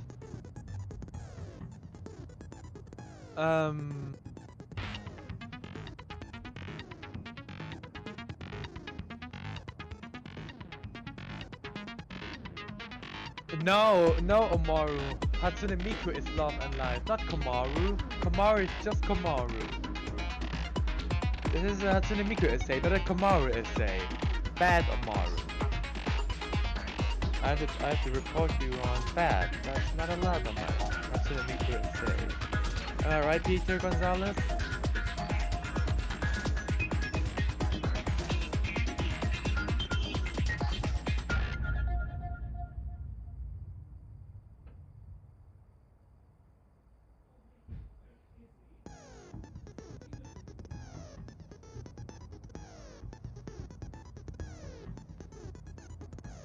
Nuh-uh. I have Peter Gonzalez with me. I have Peter Gonzalez with me. He also thinks Hatsune Miku is love and life. You're wrong, Omaru Dev.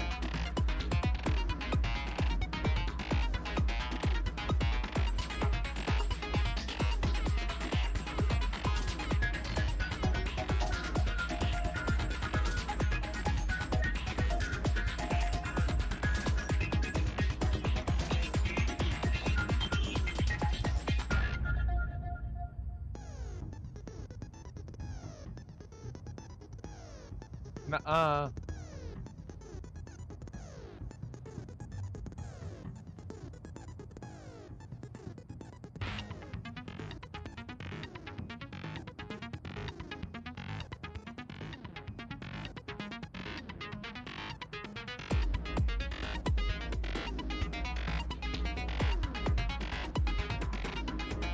Yes. She'll do that.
Yes. What does Omaru have? He has nothing. Yes. Yes. Anywho, thanks for listening to my Hatsune Miku TED Talk. Okay, I'm back with the goods. I got the Bad, meat bad. here, some non-alcoholic meat. I tried some, Bad. it tastes really good. Okay. Tastes like honey, in fact. Bad. Okay. Oh. Oh yeah, you don't have a headset on. Bad. So you still there, Bacon? Bad. Oh, yep. We have to ban Omaru. Oh, what? What? How come? He prefers Komaru than Hatsune Miku. Okay. Bad luck, Amaru. Okay. Alright, anyway, so we're gonna start Hangman's Gambit.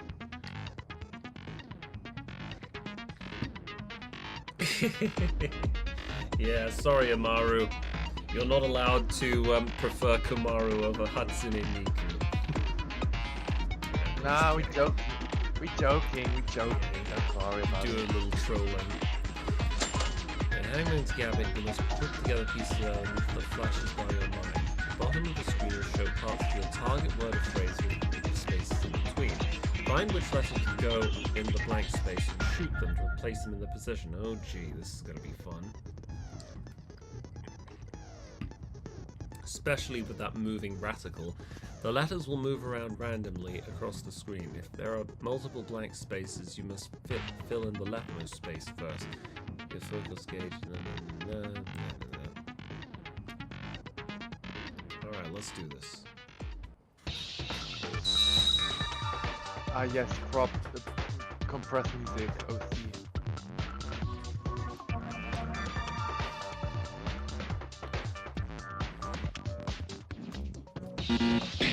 Oh! Gap! Easiest Hangman's Gambit ever. Oh no! How do I know this word? That's okay. Wait. G A P. Oh my gosh! God!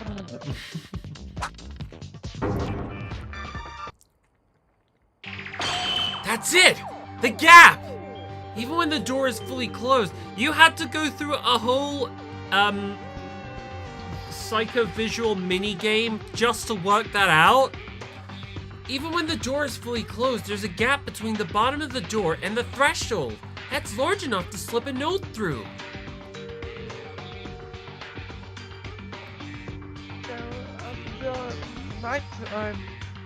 The culprit left a note inside my consumer through that gap. Right. There would be no one else in the hallway after nighttime, and Kiyoka would still be awake. Adding a message like, don't exit your room to keep Monokuma from noticing, would have easily dealt with the chance of Kiyoka seeing the note coming in and opening the door. That way, the sender won't have to reveal himself while still getting the message across. This inequality of information between the culprit and Kiyoka made her more vulnerable to deception. You know, it was pretty bold of him to do that. What if Kiyoka didn't show up or brought other people with her? Well, hold on. I thought we established Kiyoka wasn't the culprit's intended target. The note probably requested her to come alone to prevent such occurrences. Likely coupled with a reason she won't be able to ignore. From the fact it mentioned the absence of cameras, it must have been something Monokuma should know about. The way out, for instance. Would any of you refuse to go if someone offers to tell you the way to escape?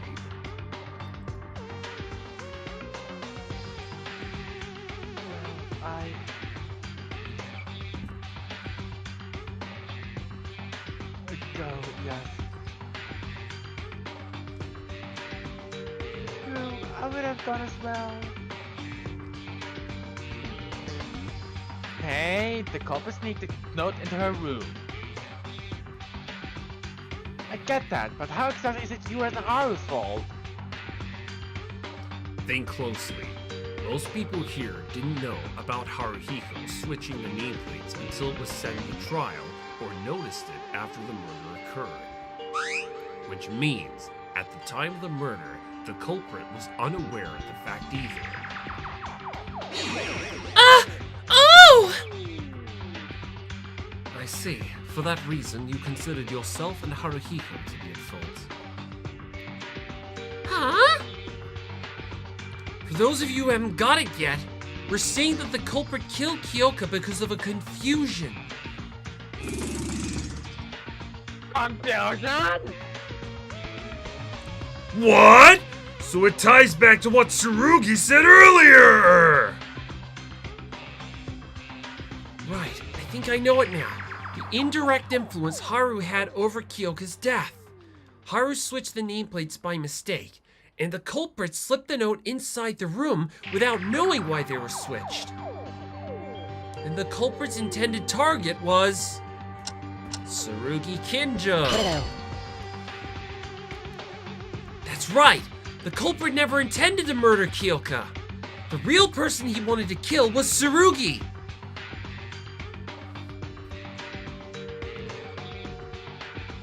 That makes sense.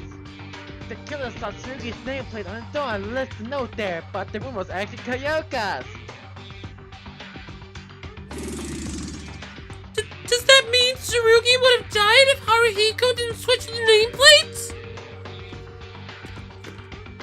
Yes.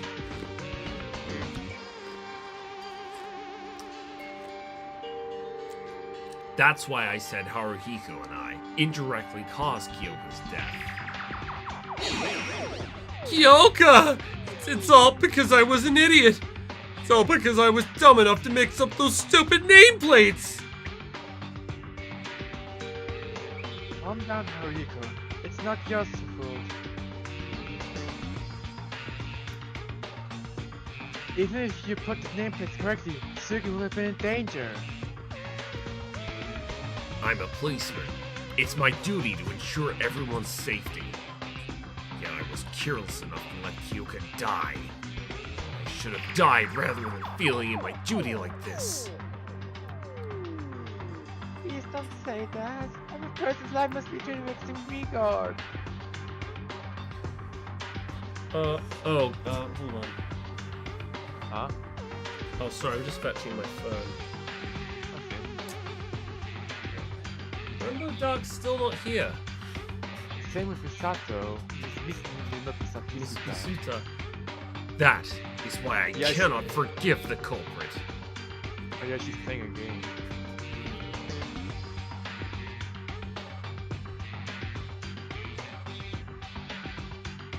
But yeah, continue.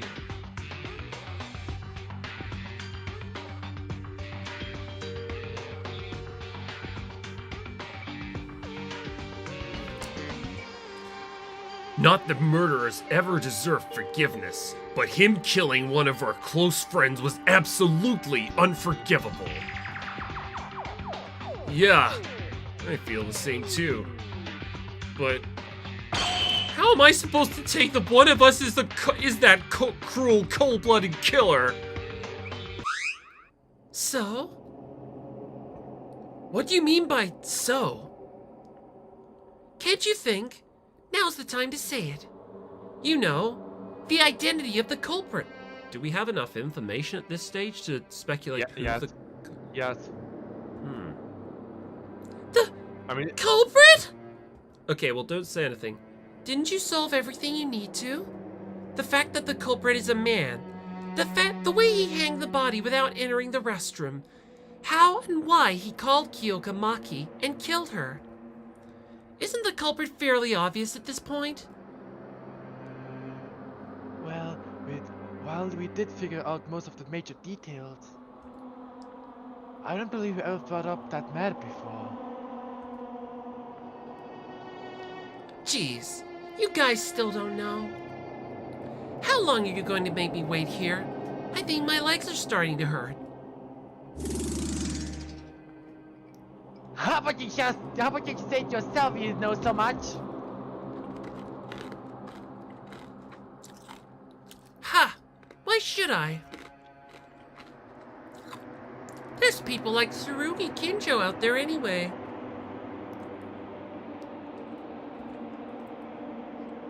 Tsurugi? Do you know who the culprit is? Yes, I do. Actually, I already knew who it was well before the trial started. Woohoo! That's our ultimate police! But what I thought back then was more like an educated guess. Now that I went through these discussions in the trial, I'm confident with what I've got. Man, that's epic. How'd you know? I still don't have a clue. I'll try to make it easy for everyone to understand. So, let's get back to where we were talking about the hook and the rubber ball.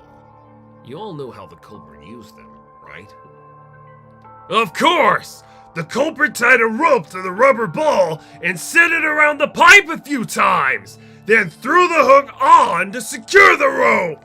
All was done to make it seem like it was done from the inside. The rubber ball was the decisive factor in my deduction of the culprit.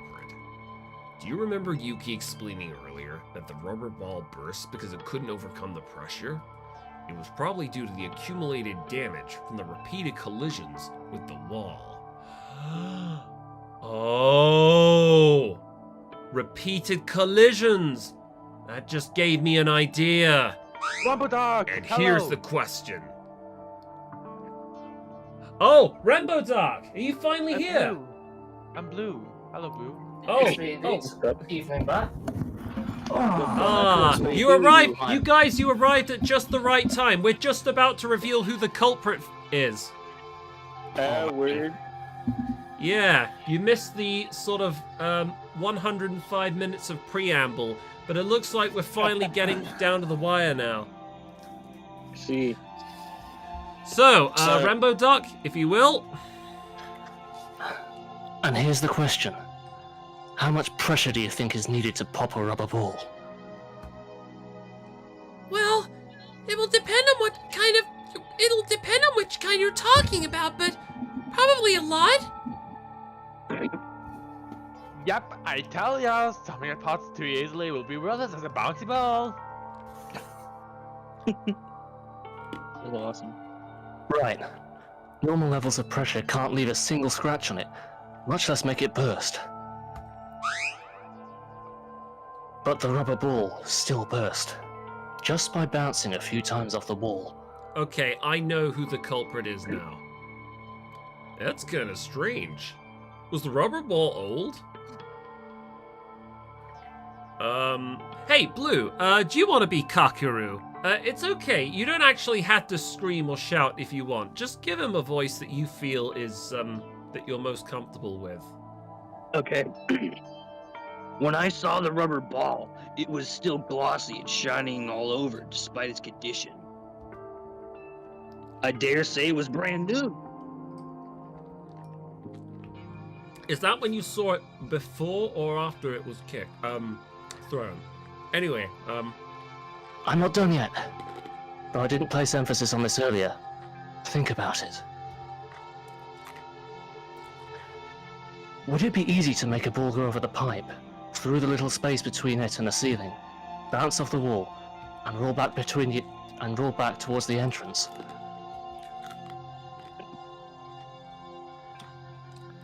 Especially when the culprit couldn't afford to fail even once, because he was a man. I believe it will be a challenge. I don't possess the skills for it in the first place, but even if I did...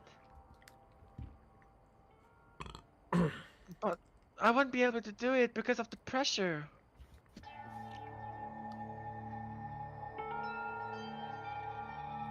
Fully agreed.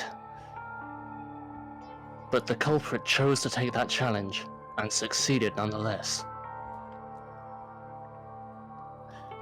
That wasn't just a matter of guts. He had the confidence and the ability to assure his success. sure he has both in spades. Oh no. Yeah, I think... In short, the culprit has the ability to throw a ball exactly where he wants to. Yeah, I think if at this stage, if you don't know who the culprit is already, then then Yeah, right. you're a bit of a dummy. Yeah, I know who it is. You really never play Trigger Happy Havoc. It's more than the accuracy. Not only did the culprit have the precise control over where to land the ball, but also the strength to burst it open. But I don't think anyone out of the guys looked like they had that much strength and accuracy. Judging by his muscles, maybe Kaku does? With my daily muscle training, it would be certainly possible for me to burst a rubber ball with my strength.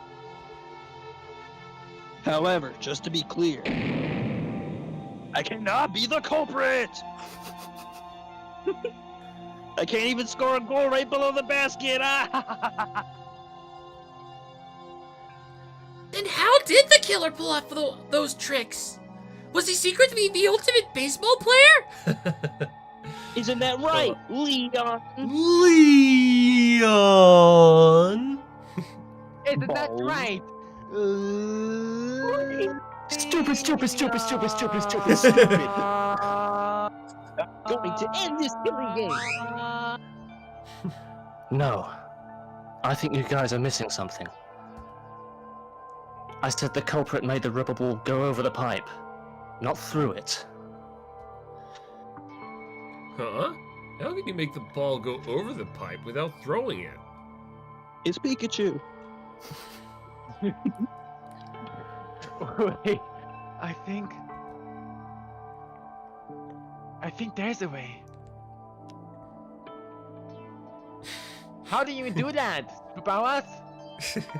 Oh, come on, just get it. No. You can't kick it with your foot. Done. Oh, right! Rubber balls are small enough to hold with one hand, so I was naturally thinking that the culprit threw it. Huh? Hold on a sec. Kicking with your foot. People kill. I knew I had the answer when I reached that point. It seems like some of you got there too. If what I'm thinking is right, the culprit is... But why? Why did he... Ah! I'm still not getting it. Who was it? Can't somebody just tell me the answer? Someone put him out of It's his misery. Sayaka Mizuno. Yuki, you know who it is, right? We just get to the fucking point. Oh my Huh? god. They just love to have us in suspense. Yeah, right. Looking at your facial expression, I got the feeling that you finally reached the truth. And a face that a whole lot of reacher to the truth. You helped me out a lot with the hook and the nameplates. So, how about you say it for us? The mastermind behind all of this. It's Yuko Enoshima. Kiyoka's murderer. The mastermind. The person who did Yuki! was the murderer. Tsurugi's right. I know the culprit. I really did figure it out. There's only one person who could have done everything we talked about before. I want to convince myself that I'm wrong, but this is something I have to do. I must do this.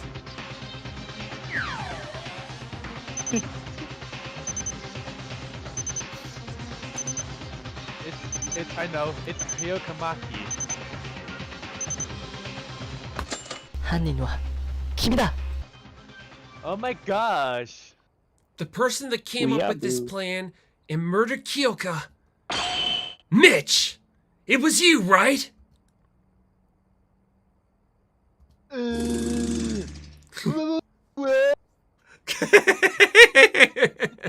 It was awesome. I think I may have found a character who I love to hate in Danganronpa even more than Teru Teru and Leon. True. No, in fact, if you think about it, this guy is... What? Just like that? We didn't even get Oh, a God. climactic resolution or No, bullet no, time battle? It's just suspend. Oh. Oh, okay. Oh, I see. So that really, Yeah, because it's funny because this guy, he has the worst traits of both Leon and Teru Teru. So Leon is arrogant and he's cocky and he's, you know, not exactly the best kind of person to get with. But Teru Teru's a sleazeball and a pervert. And this guy has both of those things because he sexually harasses women as well. What the fuck? Okay, we might as well resume the class trial at this point. He's too base. He needs to be stopped. Can't be Michi boy. Did you just say? I'm the culprit.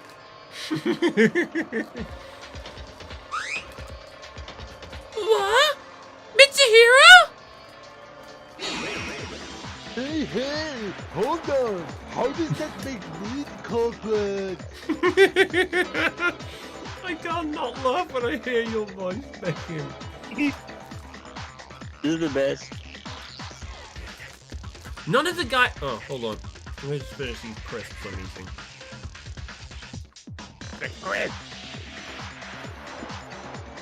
None of the guys have the ability to throw a rubber ball exactly where it was targeted with enough power to burst it. But if we're talking about kicking the ball with that much strength and accuracy wouldn't be impossible for you, right? Especially when you're the ultimate soccer player.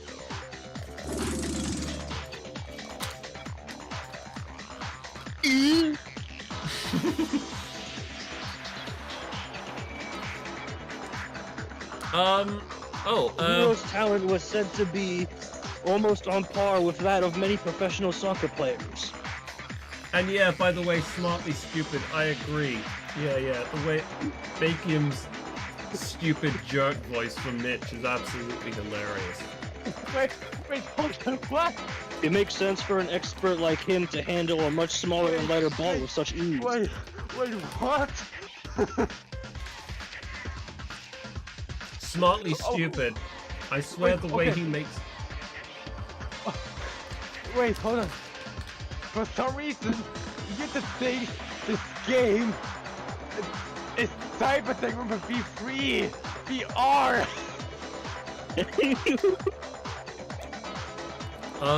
Hold on. Wait, what are you laughing at? What do you find so funny? Wait, check that. You just think Danganronpa is Danganronpa VR. Hey? You just think Danganronpa is Oh, Danganronpa right. VR. Oh, that's just YouTube being YouTube. YouTube does that for some reason. I'm sorry, but I find this hilarious as heck. YouTube too.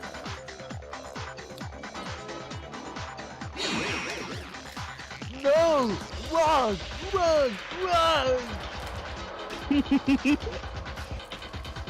Wait, isn't that expert? Soccer balls and rubber balls are different. And I can do that all even with a soccer ball.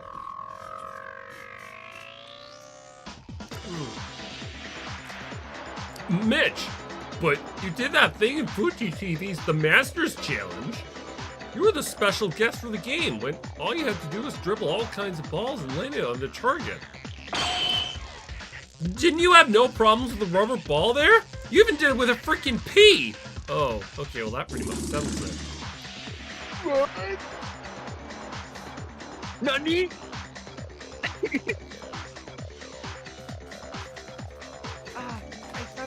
I saw that episode on it in the hospital. He looks like he was dropped on his head as a baby. He sounds like it.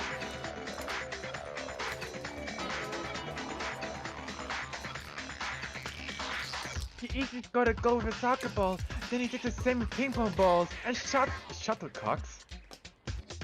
Shuttlecocks. It's something you use in badminton. Shuttlecock. Shuttlecocks?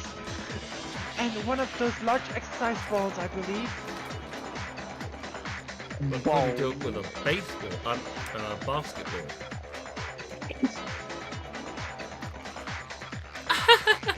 And you're saying you can't get rubber balls? Try a better joke. Oh. That was... It was all fake! It was scripted! How would you think that it could be possible in real life? Do you think I'm getting God or something?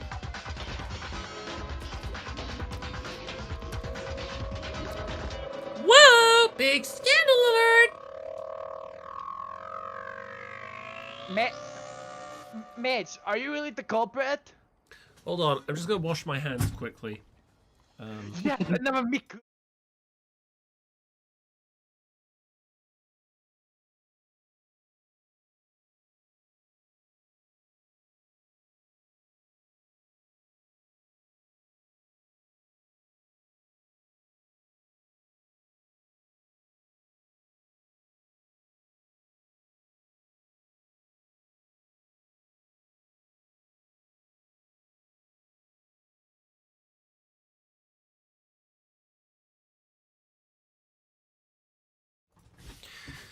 Okay.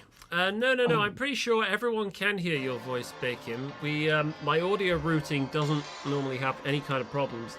Also, King Brennus, welcome back. So anyway, no, the person who died was, it was the girl who I thought was Jewish at first when I saw her. It was Kiyoka Maki, the ultimate sniper. And we believe we found out who the culprit was. And luckily for all of us, it was a character that no one likes. So, none of us are gonna lose any sleep over sending this guy off to his grave. You killed Kiyoka? Yeah, plus, was he the one who said the killer will be among the girls? No! This is a trap! I know!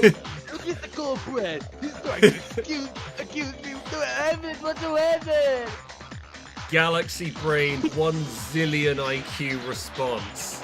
It's so big. Just purple. I'm not the culprit, you are! It's basically he's doing, I know you are, but what am I? That's what he's doing. Mitch, it's over. Please, just say it. I don't want to do this any longer. Say what? I didn't kill anyone! The rubber ball did, it wasn't me. And why does it have to be me? Do you have proof? Do you have any kind of evidence I care?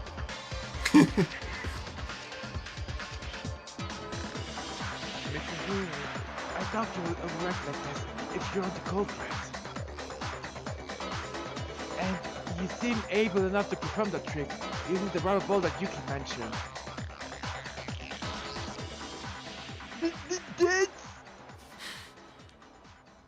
That was... It's ridiculous! That's pure speculation! Show me the proof! Mitch seems really messed up right now. But it's true that my argument doesn't have a solid backup. I thought of it by process of elimination, not real evidence. Still, it should be somewhere. That one piece of evidence that can nail him down as the killer. I need to point that out, or else we won't get anywhere. Okay, another non-stop debate.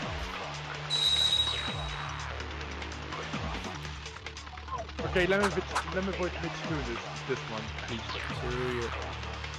Terry is a carrot. What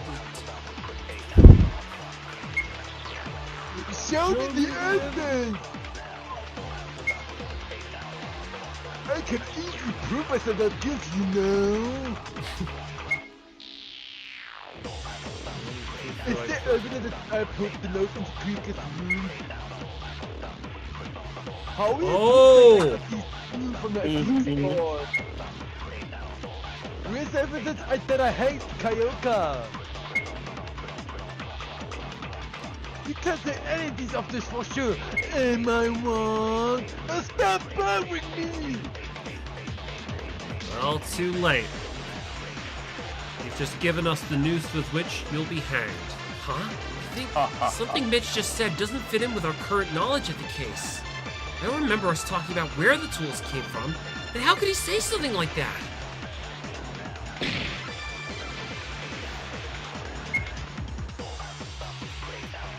God, my voice. My throat.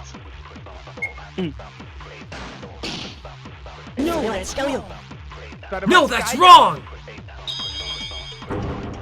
Mitch got the premium brain damage. I mean, his head even looks like a soccer ball with a dent in it that you'd find at school. He's really going for the dumb Hawaiian look. Oh well, at least he's handsome. The worst sin that people commit in this Oh game yeah, is smartly stupid. You're smartly stupid. If Mitch had a YouTube account, it would probably be stupidly stupid. Real. Wait, Mitch. Something's off in your statement. Huh? What's up? I don't see anything wrong with it. In it? I know we talked about the culprit using the hook and the rubber ball earlier, but we didn't mention where they got it from. How did you know those tools were from the antique store?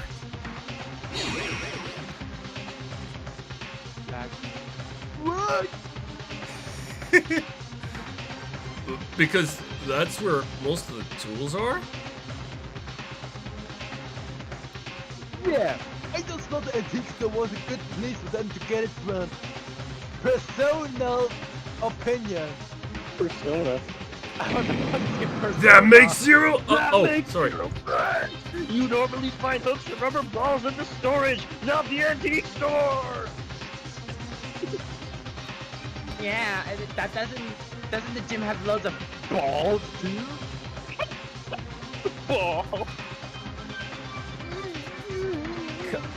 Kazar Kiyoka. I guess that's one way of putting it, King Brothers. I mean, just take a look at her in-game sprites. You tell me she doesn't look like she could be Jewish. She has that sort of Star of David pendant on her neck, and her locks of hair are tressed in a way that looks like she could be, you know, ethnically Semitic. But anyway, that was just my first thought when I saw her. I'm not actually saying it's proof or anything. You never know. Both the store and antique store might have those. That's why I went to the antique store. It looked like a place of practically anything. Mitch, we know. One of us has been keeping track of every single item in the storage and the antique store. Am I right, Teruya? Yes, Yuki, is that why you're asking about this? Trust me, the antique store and definitely had hooks and rubber balls. I know because I spent most of my time hanging out there. Also, I'm pretty sure there aren't any hooks or rubber balls in the storage. The ones I use in this murder are from the antique store. The way those silent drawings changed after the murderer. Whoa, Teruya, you memorized all of that? Wow, what a freak.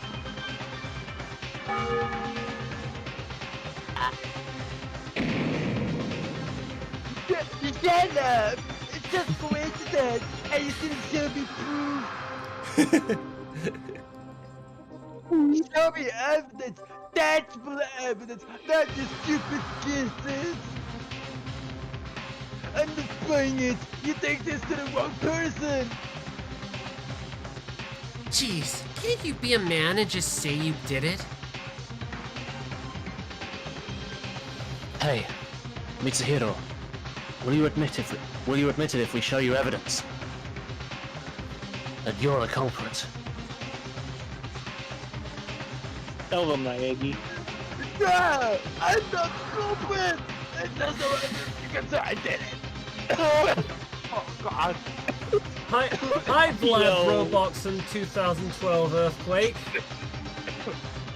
I hope you stick around with us for the time being.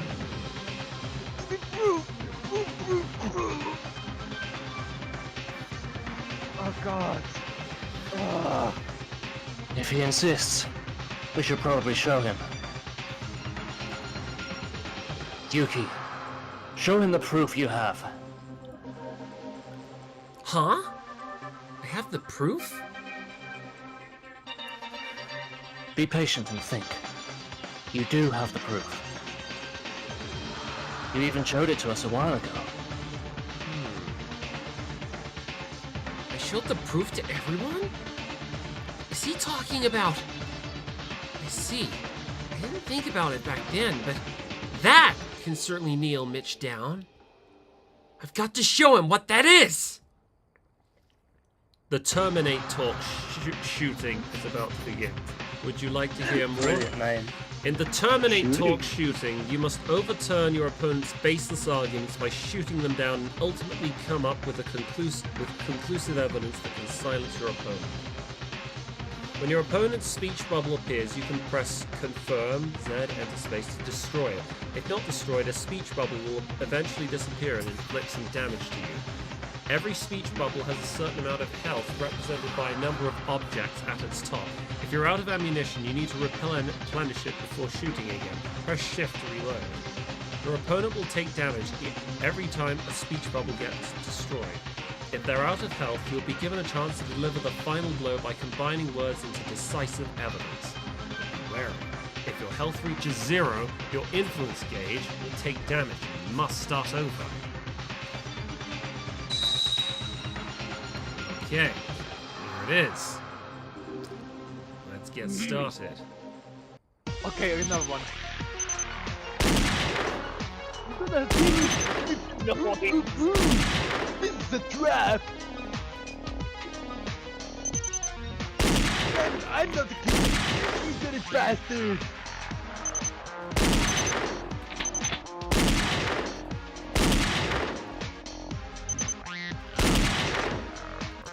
I like what the radical does still.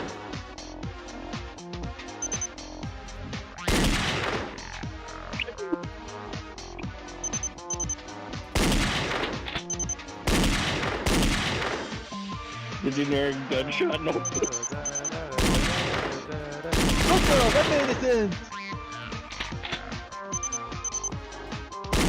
Show me physical proof! Because it wasn't me! Fuck off! Okay. Show me physical proof that I am the culprit!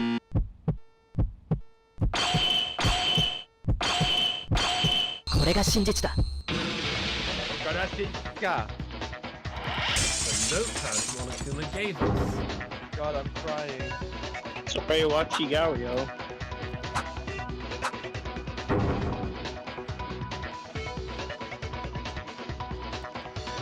If you want it, I'll show you. Tangible evidence that can prove you guilty. Which obviously doesn't exist, you moron! It does exist. Remember when I showed you the note to explain how the culprit called Kiyoka to the laundry room? The paper used for the note was from the notepad given to us by Monokuma, which means we can see if that note was from your notepad by checking if there were any torn pages in there.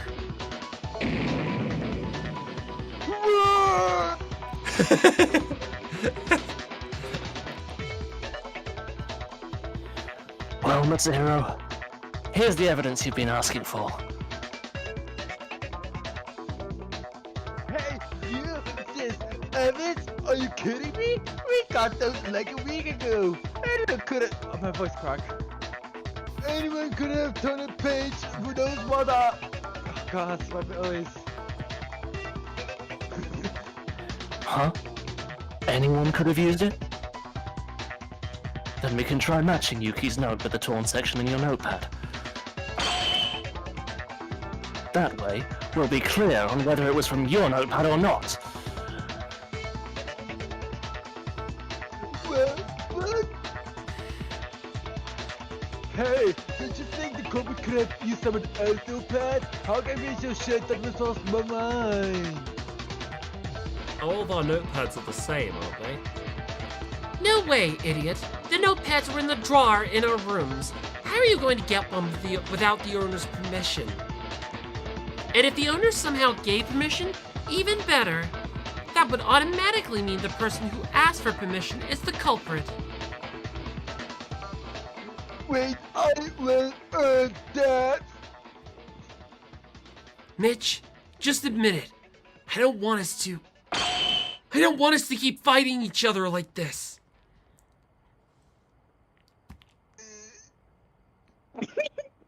It's over then. Over? Who said it's over? Nothing's over! This is a lie! This is a big lie! How dare you accuse a superstar like me of murder! Liar! Liar! Liar! All right, if you say so. I'll go over the case from beginning to end. Then you'll accept it.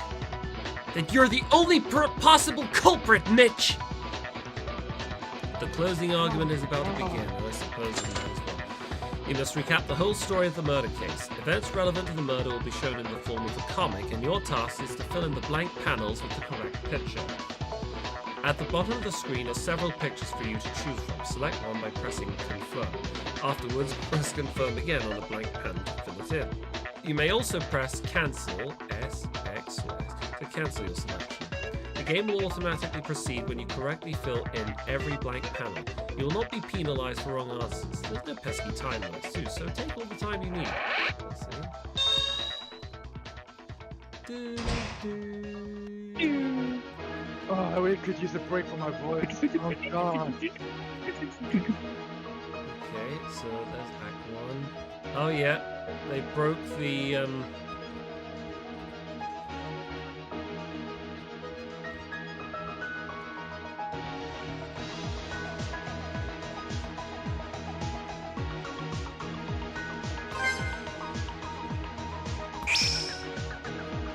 Alright. Augers. Okay.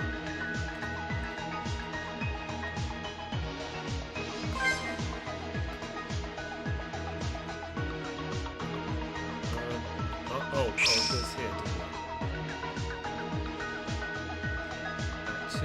Act 2. Wait. Yeah, they really did a great job with the art style here, I think. It looks exactly like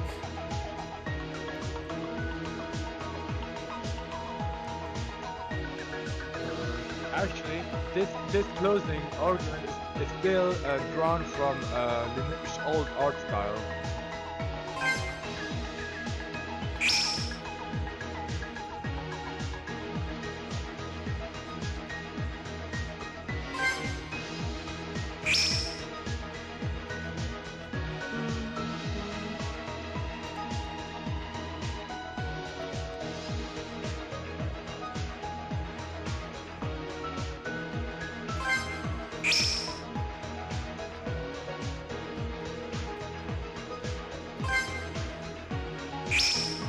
これが事件の全部だよ。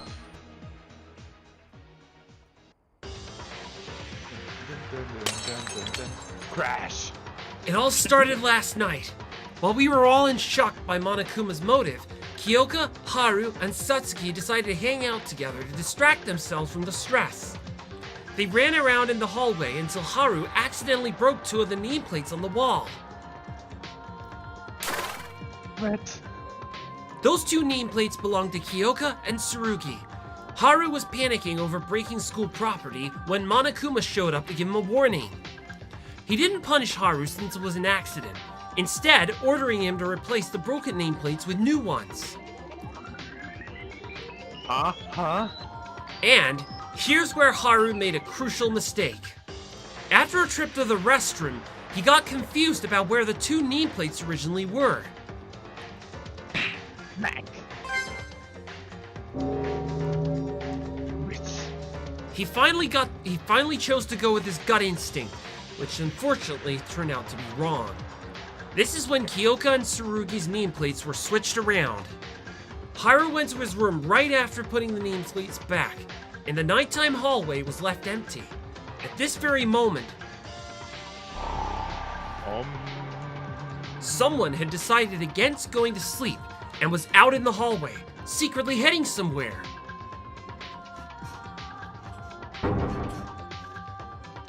The place they were heading was Tsurugi's room. For some reason, they had chosen Tsurugi to be their target of murder. But there was something they were unaware of. Right before they came, the nameplates outside Tsurugi and Kiyoka's rooms were switched by Haru. So the culprit had actually gone to Kiyoka's room. Unaware of the error, the culprit made their first move. They put a note through the gap below the door. It asked to come to the laundry room at 6 a.m. and contained a lot of false information to make things easier for the culprit. Not everyone would be asleep right after nighttime, and it would be easy to spot a note coming in through the door. That's what the culprit was going for.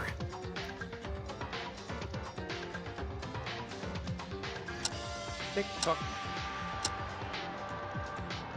The next day, as the time approached 6 o'clock, Kiyoka, after reading the note, came to the laundry room as she had been instructed. The culprit was hiding in the corner of the room, looking for an opportunity to strike. Since they were expecting to see Tsurugi, Kiyoka's sudden appearance would have been a surprise for them.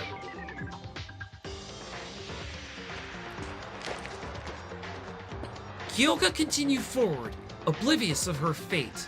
The culprit was probably confused at first, then either noticed that they somehow went to the wrong room or found Kiyoka holding the note.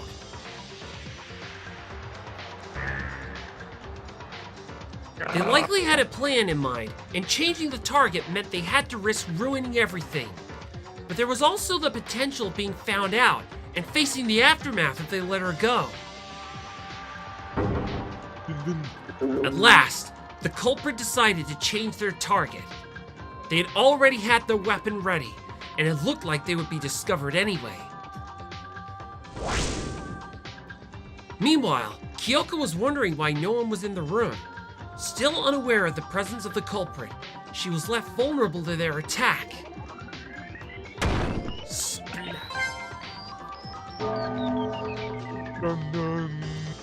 And fell victim to it. Poor Kiyoka.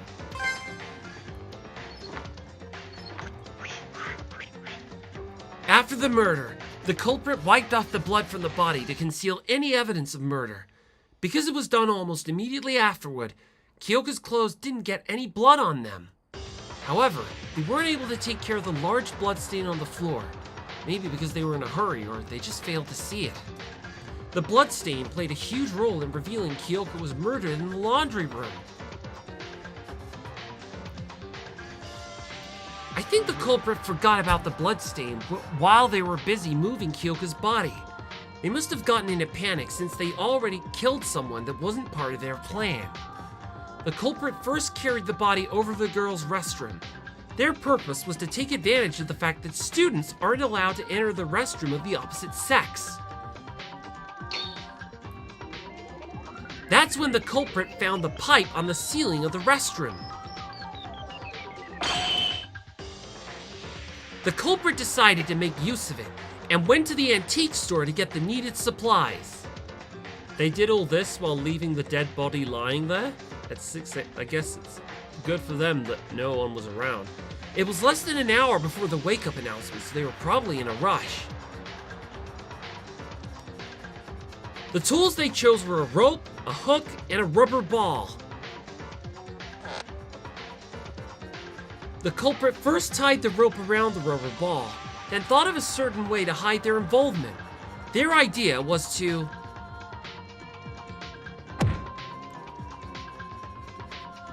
tie the rope onto the pipe without entering the girls' restroom using the rubber ball.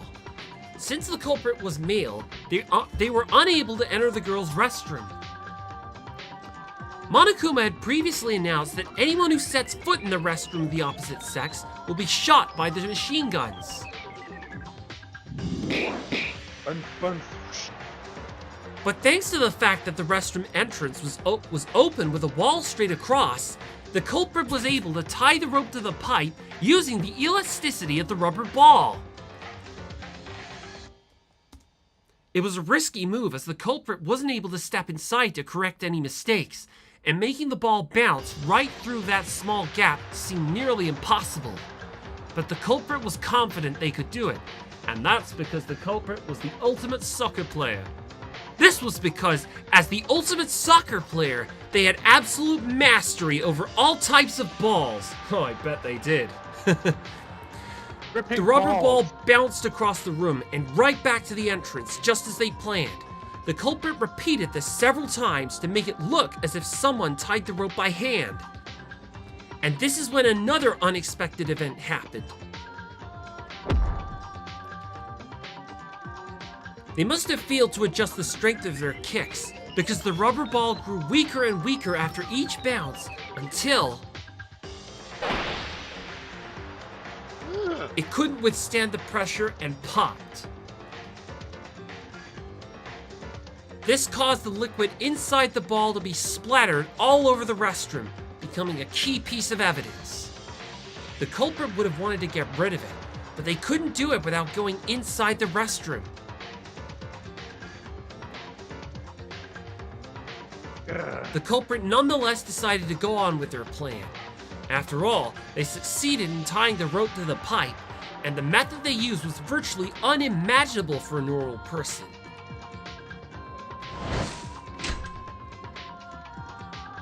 After getting the rope around the pipe, the culprit removed the ball from the rope and attached the hook instead. Then they threw the hook toward the pipe to fasten the rope onto it.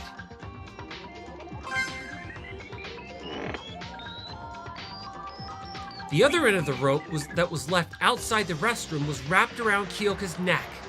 The reason for this was to make it look like Kiyoka was hanged inside the restroom. The culprit was hoping to make us think that Kiyoka's murder was inside the girl's restroom and naturally was able to enter it as well. That way, men wouldn't be considered suspects in the trial. The culprit, as a man, was trying to use this for their own favor. Everything was ready, and as the culprit was about to push Kiyoka inside, they found a piece of paper in Kiyoka's hand. It was the note they wrote, held tight in her hand even after her death. Having realized the note will be used against them if discovered, the culprit ripped the note out of her hand. They ripped it possibly because of rigor mortis, which made it difficult to pull it out. What the culprit didn't know was that most of the important parts of the note were still intact in the piece they left in Kiyoka's hand. Thanks to the note, we found out she wasn't murdered in the restroom, which led to the conclusion that the culprit can be a man as well.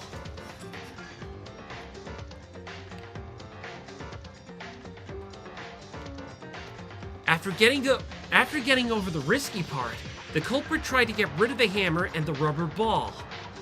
But too much time had passed at this point, and it was early enough for some of us to get up. In a hurry, the culprit left their murder weapon and the burst rubber ball in the garbage dump. They would have wanted a safer option, but the time constraint gave them little time to think. They must have thought we won't find them if we put it alongside all the trash. And it kind of worked, since Kakeru and I were the only ones to discover it. When we started coming out of our rooms, the culprit acted like they had just gotten up and waited for the body to be discovered. Yeah! We soon noticed that Kiyoka was nowhere to be seen, and as we all know, we went looking around the entire building until Akane discovered. The horrible state Kiyoka was in. Everyone froze in shock, and while pretending to do the same, the culprit secretly hid a smile at the outcome of their plan. The person who came up with this plan and tried to deceive us all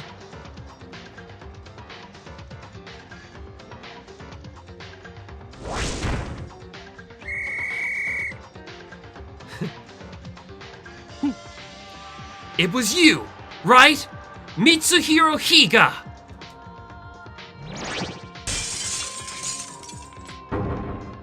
Complete! How was that, Mitch? You still have anything to say?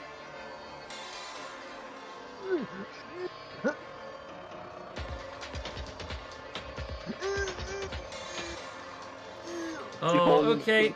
Have a good day at work, King Brennus. You're gonna miss the execution, though. Ha! He must have forgotten how to speak.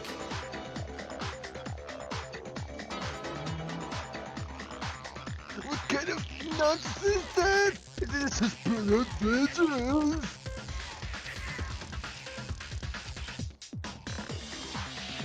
Mitsuhiro, it's over. Please, be honest. It's pointless for us to keep attacking each other. Mitsuhiro, was it really you? Why? Why did you commit something like murder? No, it wasn't me. I'm not. It's not me! It's not me! Not me! Not me! No, no, no, no, no, no, no, no, no, no, no, no! No, no, no, no, no, no, no, no, no, no, no, no, no, no, no, Batman. It wasn't me! In red letters.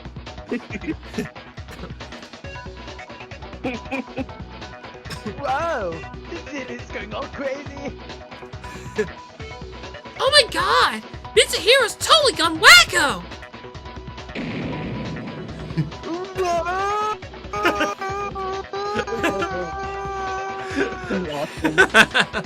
Oh, you're having so much down fun to with this the bacon. More of this voice. I need more. Oh god! This is why I fucking like Mitch so much. He's so annoying. I'm gonna get All you so gotta much. do is death screams. I'm and gonna the- get neolasial folds and wrinkles in my face from how much I'm laughing at this. Exactly. I'm actually surprised. I'm actually surprised my parents didn't came into my room and are wondering why I'm screaming. Hey, 61 monokines! So we're gonna get every single present we need with that kind of money. A lot of presents.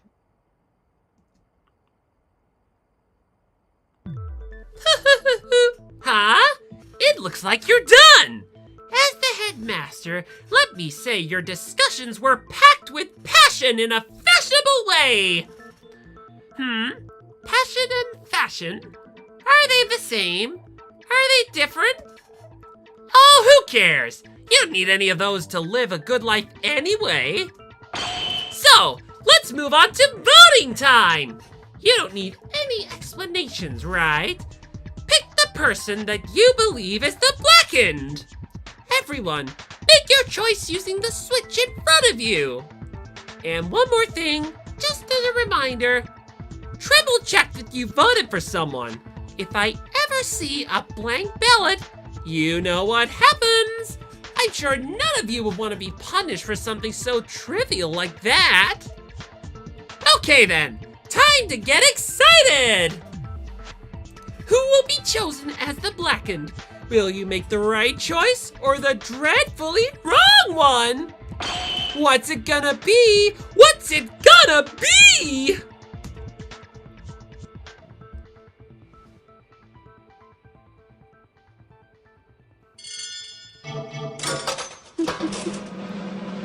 Oh, wow.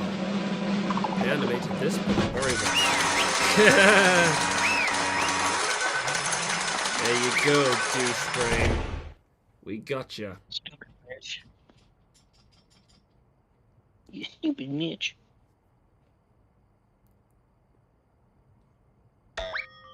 Oh, bingo! The blackened of this trial, that is, the murderer who killed Kiyoka Maki, is none other than Mitsuhiro Higa! What? Hold on! Mr. Higa, did you really? Mitch, why did you kill her? Tell us. I was a big fan of yours. I like soccer too. I admired your talent as a rising star. Why did you have to? I hate women. Cut it out and say something!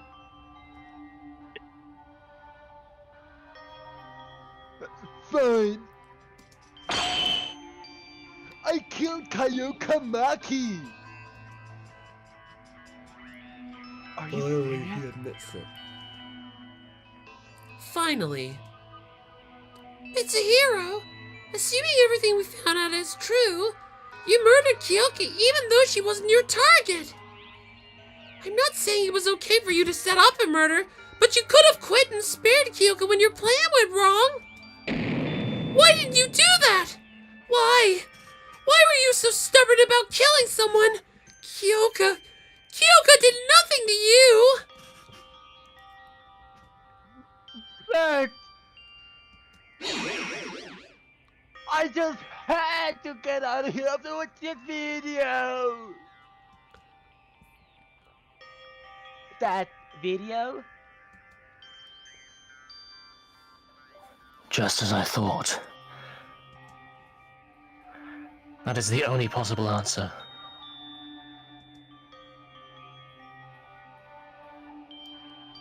You mean the motive? Monokuma has shown us that DVD since yesterday. The contents must have been different for each student, but every one of them seemed enough to drive a person towards despair.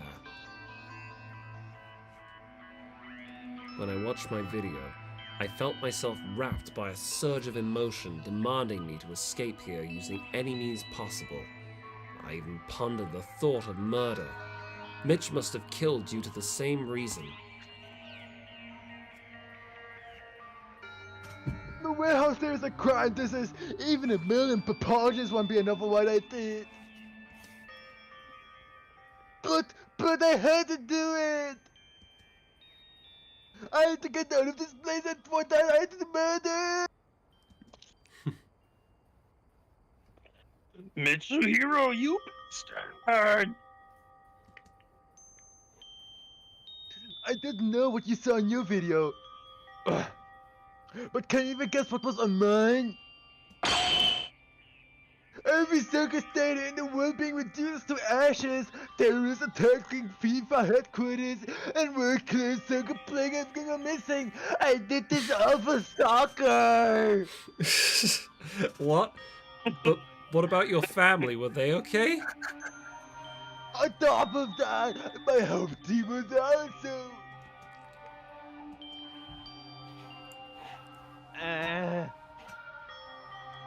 How could such a thing be possible? What the fuck? I'm sorry. Don't feel bad for him. That's exactly like my case. Oh, this can't be good! It seems like something has occurred to the well-being of Yuki Maida's warm and caring family. What could have possibly happened at this house? To No party night Mitsuhiro, rocking. soccer would have probably been like the home where he belongs. Yeah, soccer. Witnessing his own sweet home being completely destroyed would feel great to me because I don't like football, and I like Mitsuhiro even less. Detectives were Attack on shooting balls. FIFA HQ. That'd be good. You know, screw FIFA. FIFA are worthless. They're a bunch of hypocrites. They don't care about football. They've just blown football into some massive commercialized international sport. They held the World Cup in Qatar, wasn't it? They turned a blind eye to all the injustices and all the terrible things that are happening at the hands of the Qatari government, and they did it all for money. You know what? Screw you, FIFA. Yeah, I The world don't think would be a anyone's better- going to be... the world would Anybody's be going to be crying for Gianni Infantino. It's funny. Just a hunch. Come on, you know that's utter nonsense. Right, and it doesn't only pertain yours. All of our videos have been manipulated. You shouldn't have fallen for this trap. How cringe. I couldn't stop trembling after watching my video because it was just as shocking and as terrifying as yours. It wasn't just you. It was everyone's fight. Even Kiyoka's. Even though she watched the same absurd video, she was trying to overcome her shock.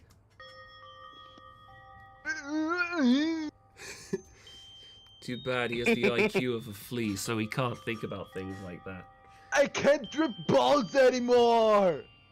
You asshole! I couldn't help it. Song is my everything. I say it's more important than my life. Dripping balls is more important than you guys. I know more is wrong. What, the same way you know that sexual harassment is wrong? But I just had to see my own eyes if that video is real. If it meant killing another person. Fucking pea brain. Oh yeah, yeah. Omaru Dev, he voices Monokuma in his own FNF mod. Yeah, I wish I was able to have you in these streams, Omaru. I'd definitely give you the voice from Monokuma if we could.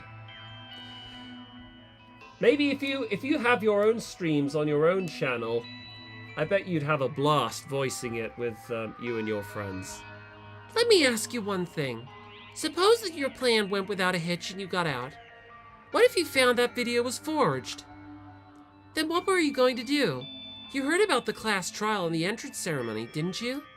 The victory of the Blackened is equivalent to the death of everyone minus the Blackened. My point is this. By setting off your murder plan, you opted to take the lives of us 14 for your own needs. But were you aware of the full weight of your choice, or at least prepared to face the consequences? I doubt it. Yeah. Because he's an idiot. You know what I want to say? You're nothing more than an ignorant moron who wanted to get out of here using soccer as an excuse. Based. Of course, our videos were as shocking as yours. Otherwise, it wouldn't even be a motive. If that alone was sufficient to make a person murder, all of us would have done it by now. But in reality, you were the only one to commit murder. What do you think made that difference? Could it be prioritizing your selfish desires over your so-called friends? Ray, stop it! Don't try to make this any more complicated. No, let her cook. Are you telling me this idiot got shocked by the DVD? They just went on to murder someone without even being mentally prepared? Oh, I want to know that, but Tuck was really buying everything.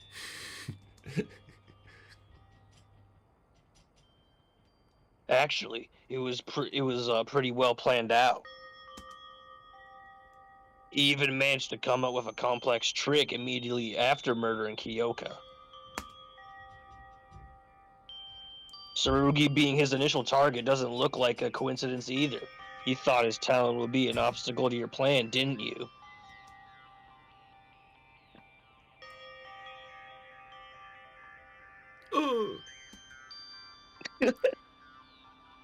Bullseye, I suppose.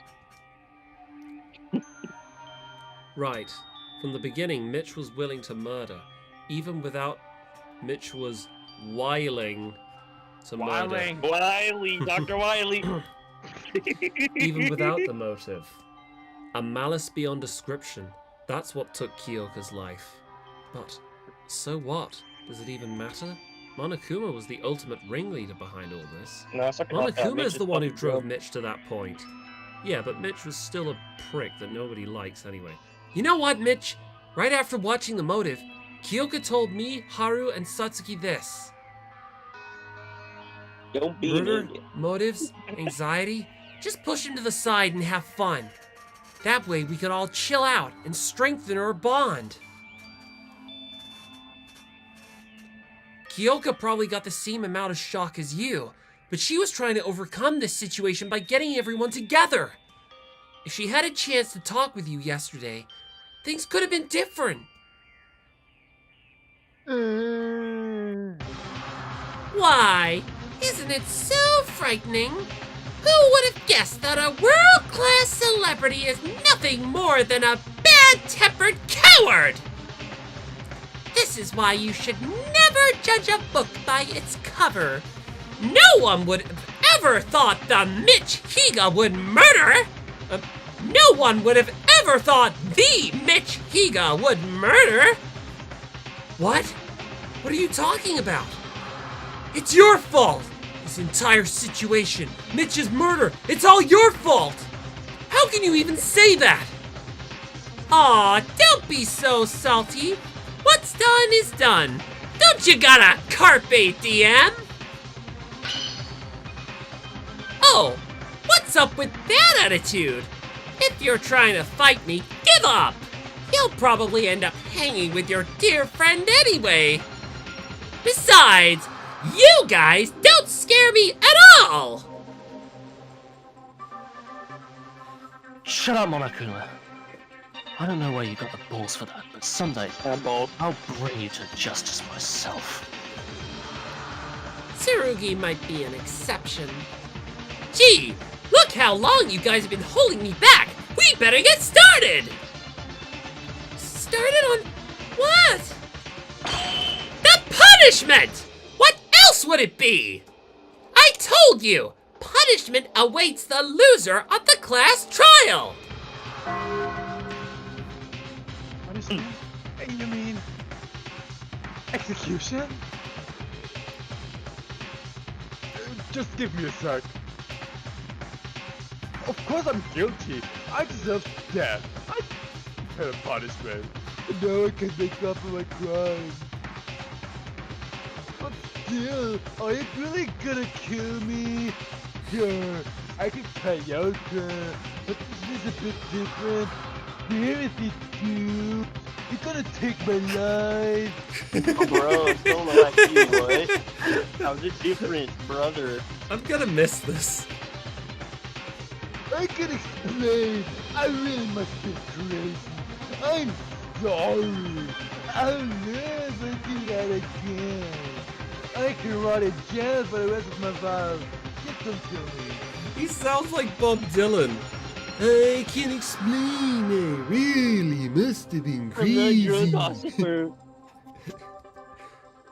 Yeah, I'll do anything you want. You can have all the money I earn from playing soccer, okay? I don't want to die! Help me! I'll do anything but die! I'm begging you! Please don't kill me! Oh, I'm gonna miss this. Hey guys, do something! I'm gonna die for real! This is not a joke!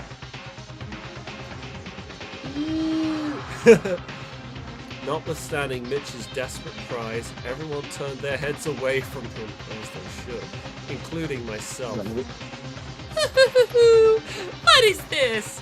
Are you scared of dying? Weren't you ready for this when you became the Blackened? Above all, you disrupted order! You killed Kiyoka! Whatever the laws outside may be, the rule here is simple. An eye for an eye, a death for a death! No matter what you do, you can't avoid punishment! Once you're revealed to be the Blackened, you are punished! This is an iron-bound rule! Now, save your breath and let us begin! I certainly wouldn't want my students to procrastinate! So, I've prepared a special punishment for the Blackened, Mitsuhiro Higa, the ultimate soccer player!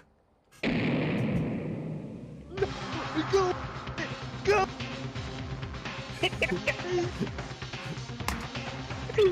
Let's give it everything we've got!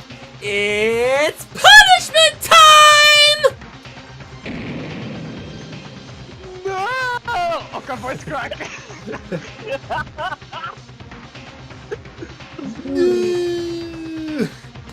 Oh, this is gonna be Okay, let me entertaining. try it again. No!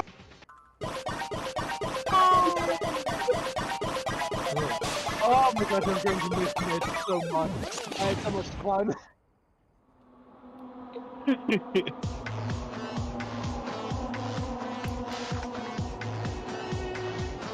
Wow.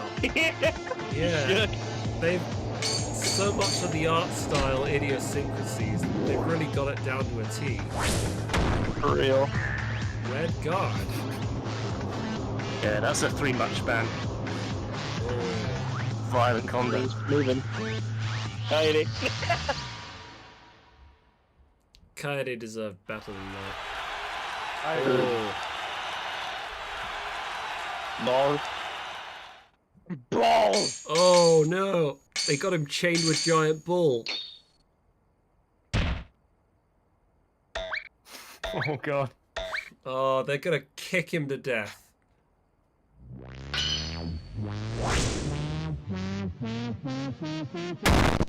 Oh! Oh man, they're all passing him back and forth. That's gonna smart.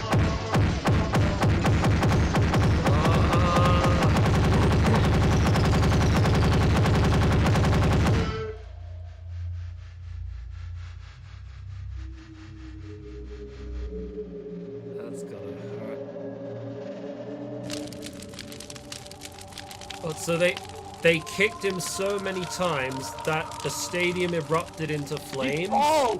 He's bald! His head's a scrotum. I think his being bald is probably the least of his worries by now.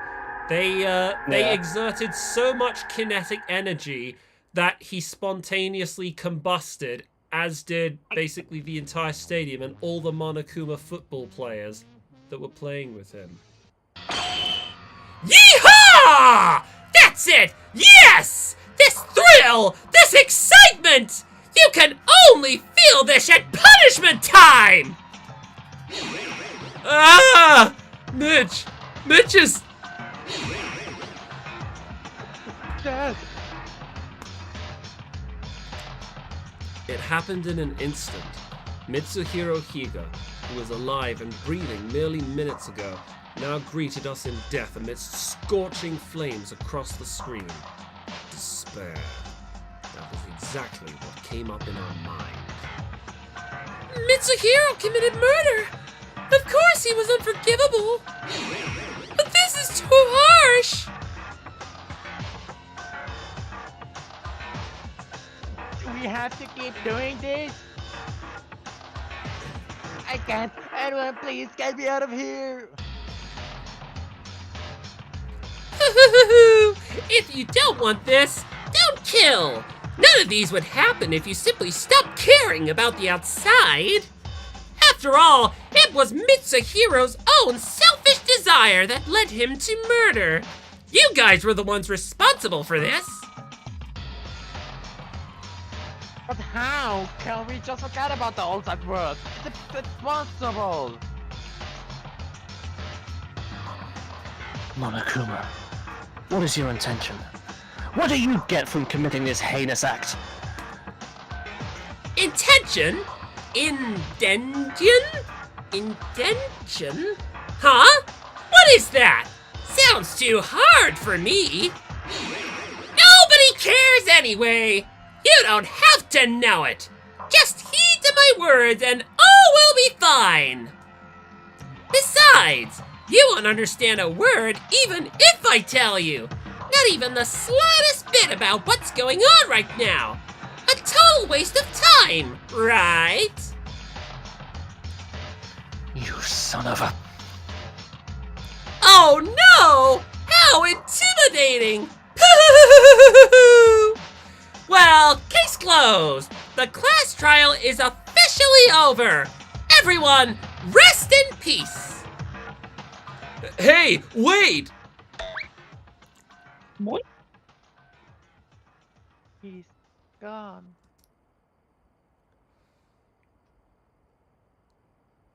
Damn it! What am I supposed to do now? In silence, everyone kept staring at the spot where Monokuma was standing. Although the class trial was over, none of us looked eager to leave the courtroom.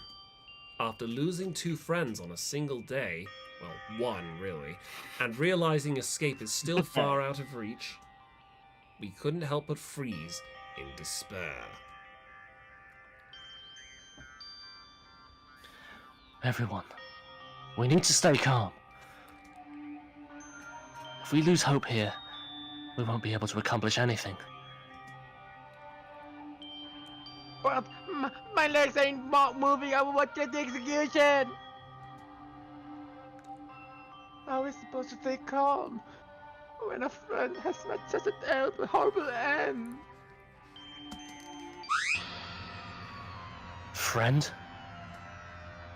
Who is this friend you're talking about? What? Who else could it be besides Mitsuhiro?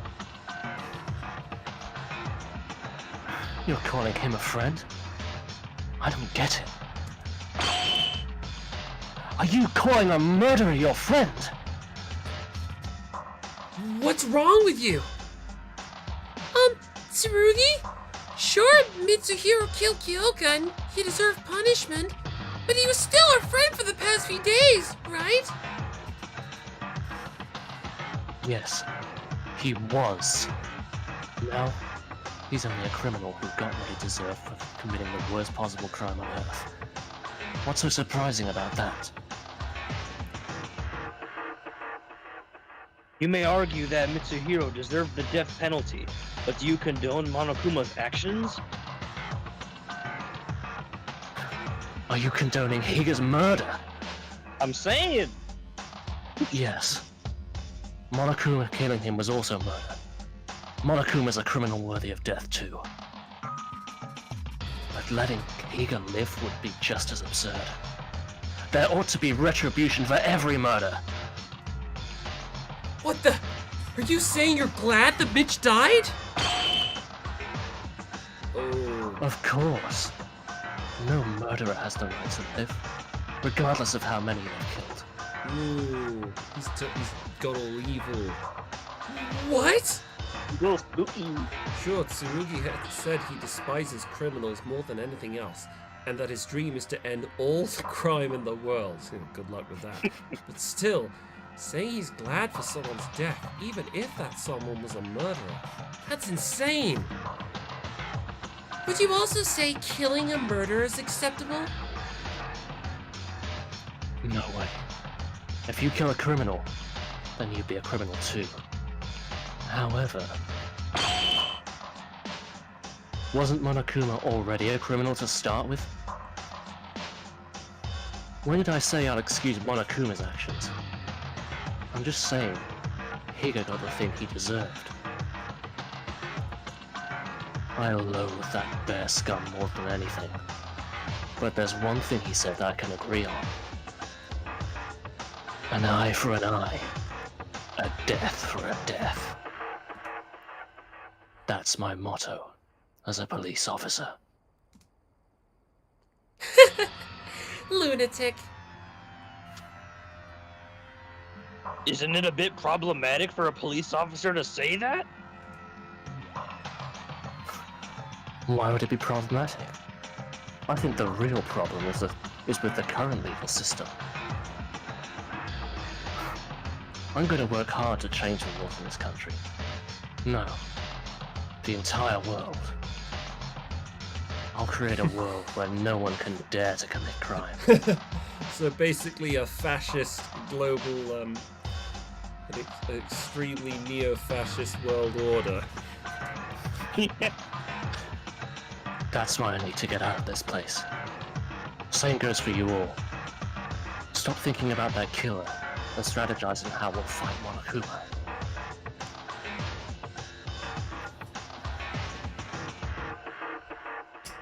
I'm not supporting Mitsuhiro, but something is definitely wrong with you. Sorry, I had to get some water because my You're good. voice betrayed. I got water because my voice was really dying. Yeah. Like a new snarky girl. Wrong? To me, the way you're acting is wrong. Don't you realize you're already approving his actions by caring about his death? Criminal or not, somebody just died! How could you react like that when a human being was murdered right in front of you? How could I? Well, criminals don't count as human beings for me. Leader? But Tsurugi, what happened to you? You weren't like this. What do you mean? I was like this the entire time. I'm just giving some advice to those of you who are being overly hysterical. Of course, I am aware that I'm ultimately the one to blame. Kiyoka wouldn't have died if I'd been more alert. Therefore, from now on, I won't ever allow another murder to happen in the school, no matter what it takes. It's my duty to protect you all, isn't it? Oh, he's gone fanatical. You! Oh, she Stop. speaks. Stop. Mikako! She fell. Oh.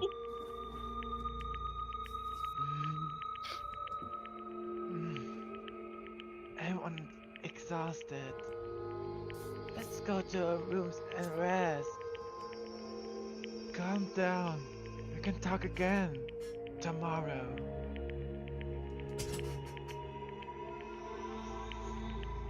Right. This mind-blowing incident got us all heated up. Let's cool our heads and talk again tomorrow. The game stopped. Oh shit. Rambo? Oh, it's lagging. Oh, sorry. Fine. I don't think you can think logically in this condition either. And thus, our first class trial came to a close, and on the worst possible note. If it wasn't for Mikako, we might have broke into a fight. Somehow I feel like everyone went crazy. No, I might be the one who's crazy. 2 of us died on a single day. It'd be weird to not go crazy. Will we ever get out of this place? Will we ever escape this monstrous killing game?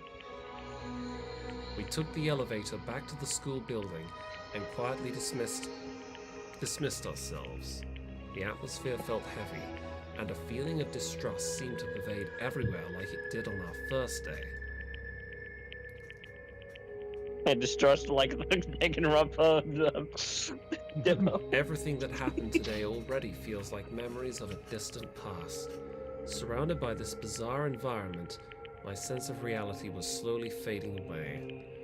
The day I left home for Hope's Peak Academy, a week prior to today, seemed like it was from a long time ago. I couldn't even recall how my parents looked like.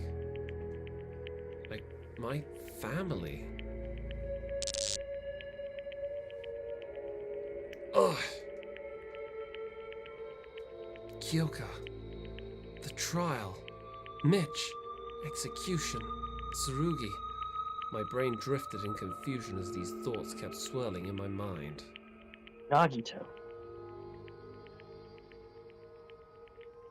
We made it through our first class trial, the very embodiment of despair, without achieving anything.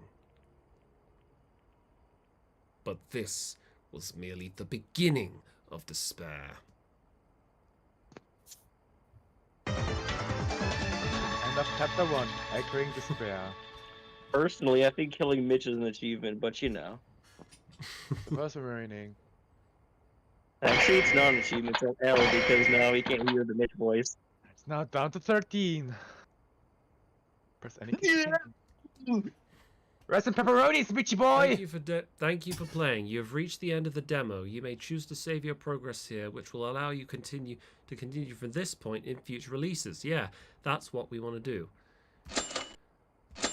Yeah, he Return is. to the title screen. Okay, so basically, go exit.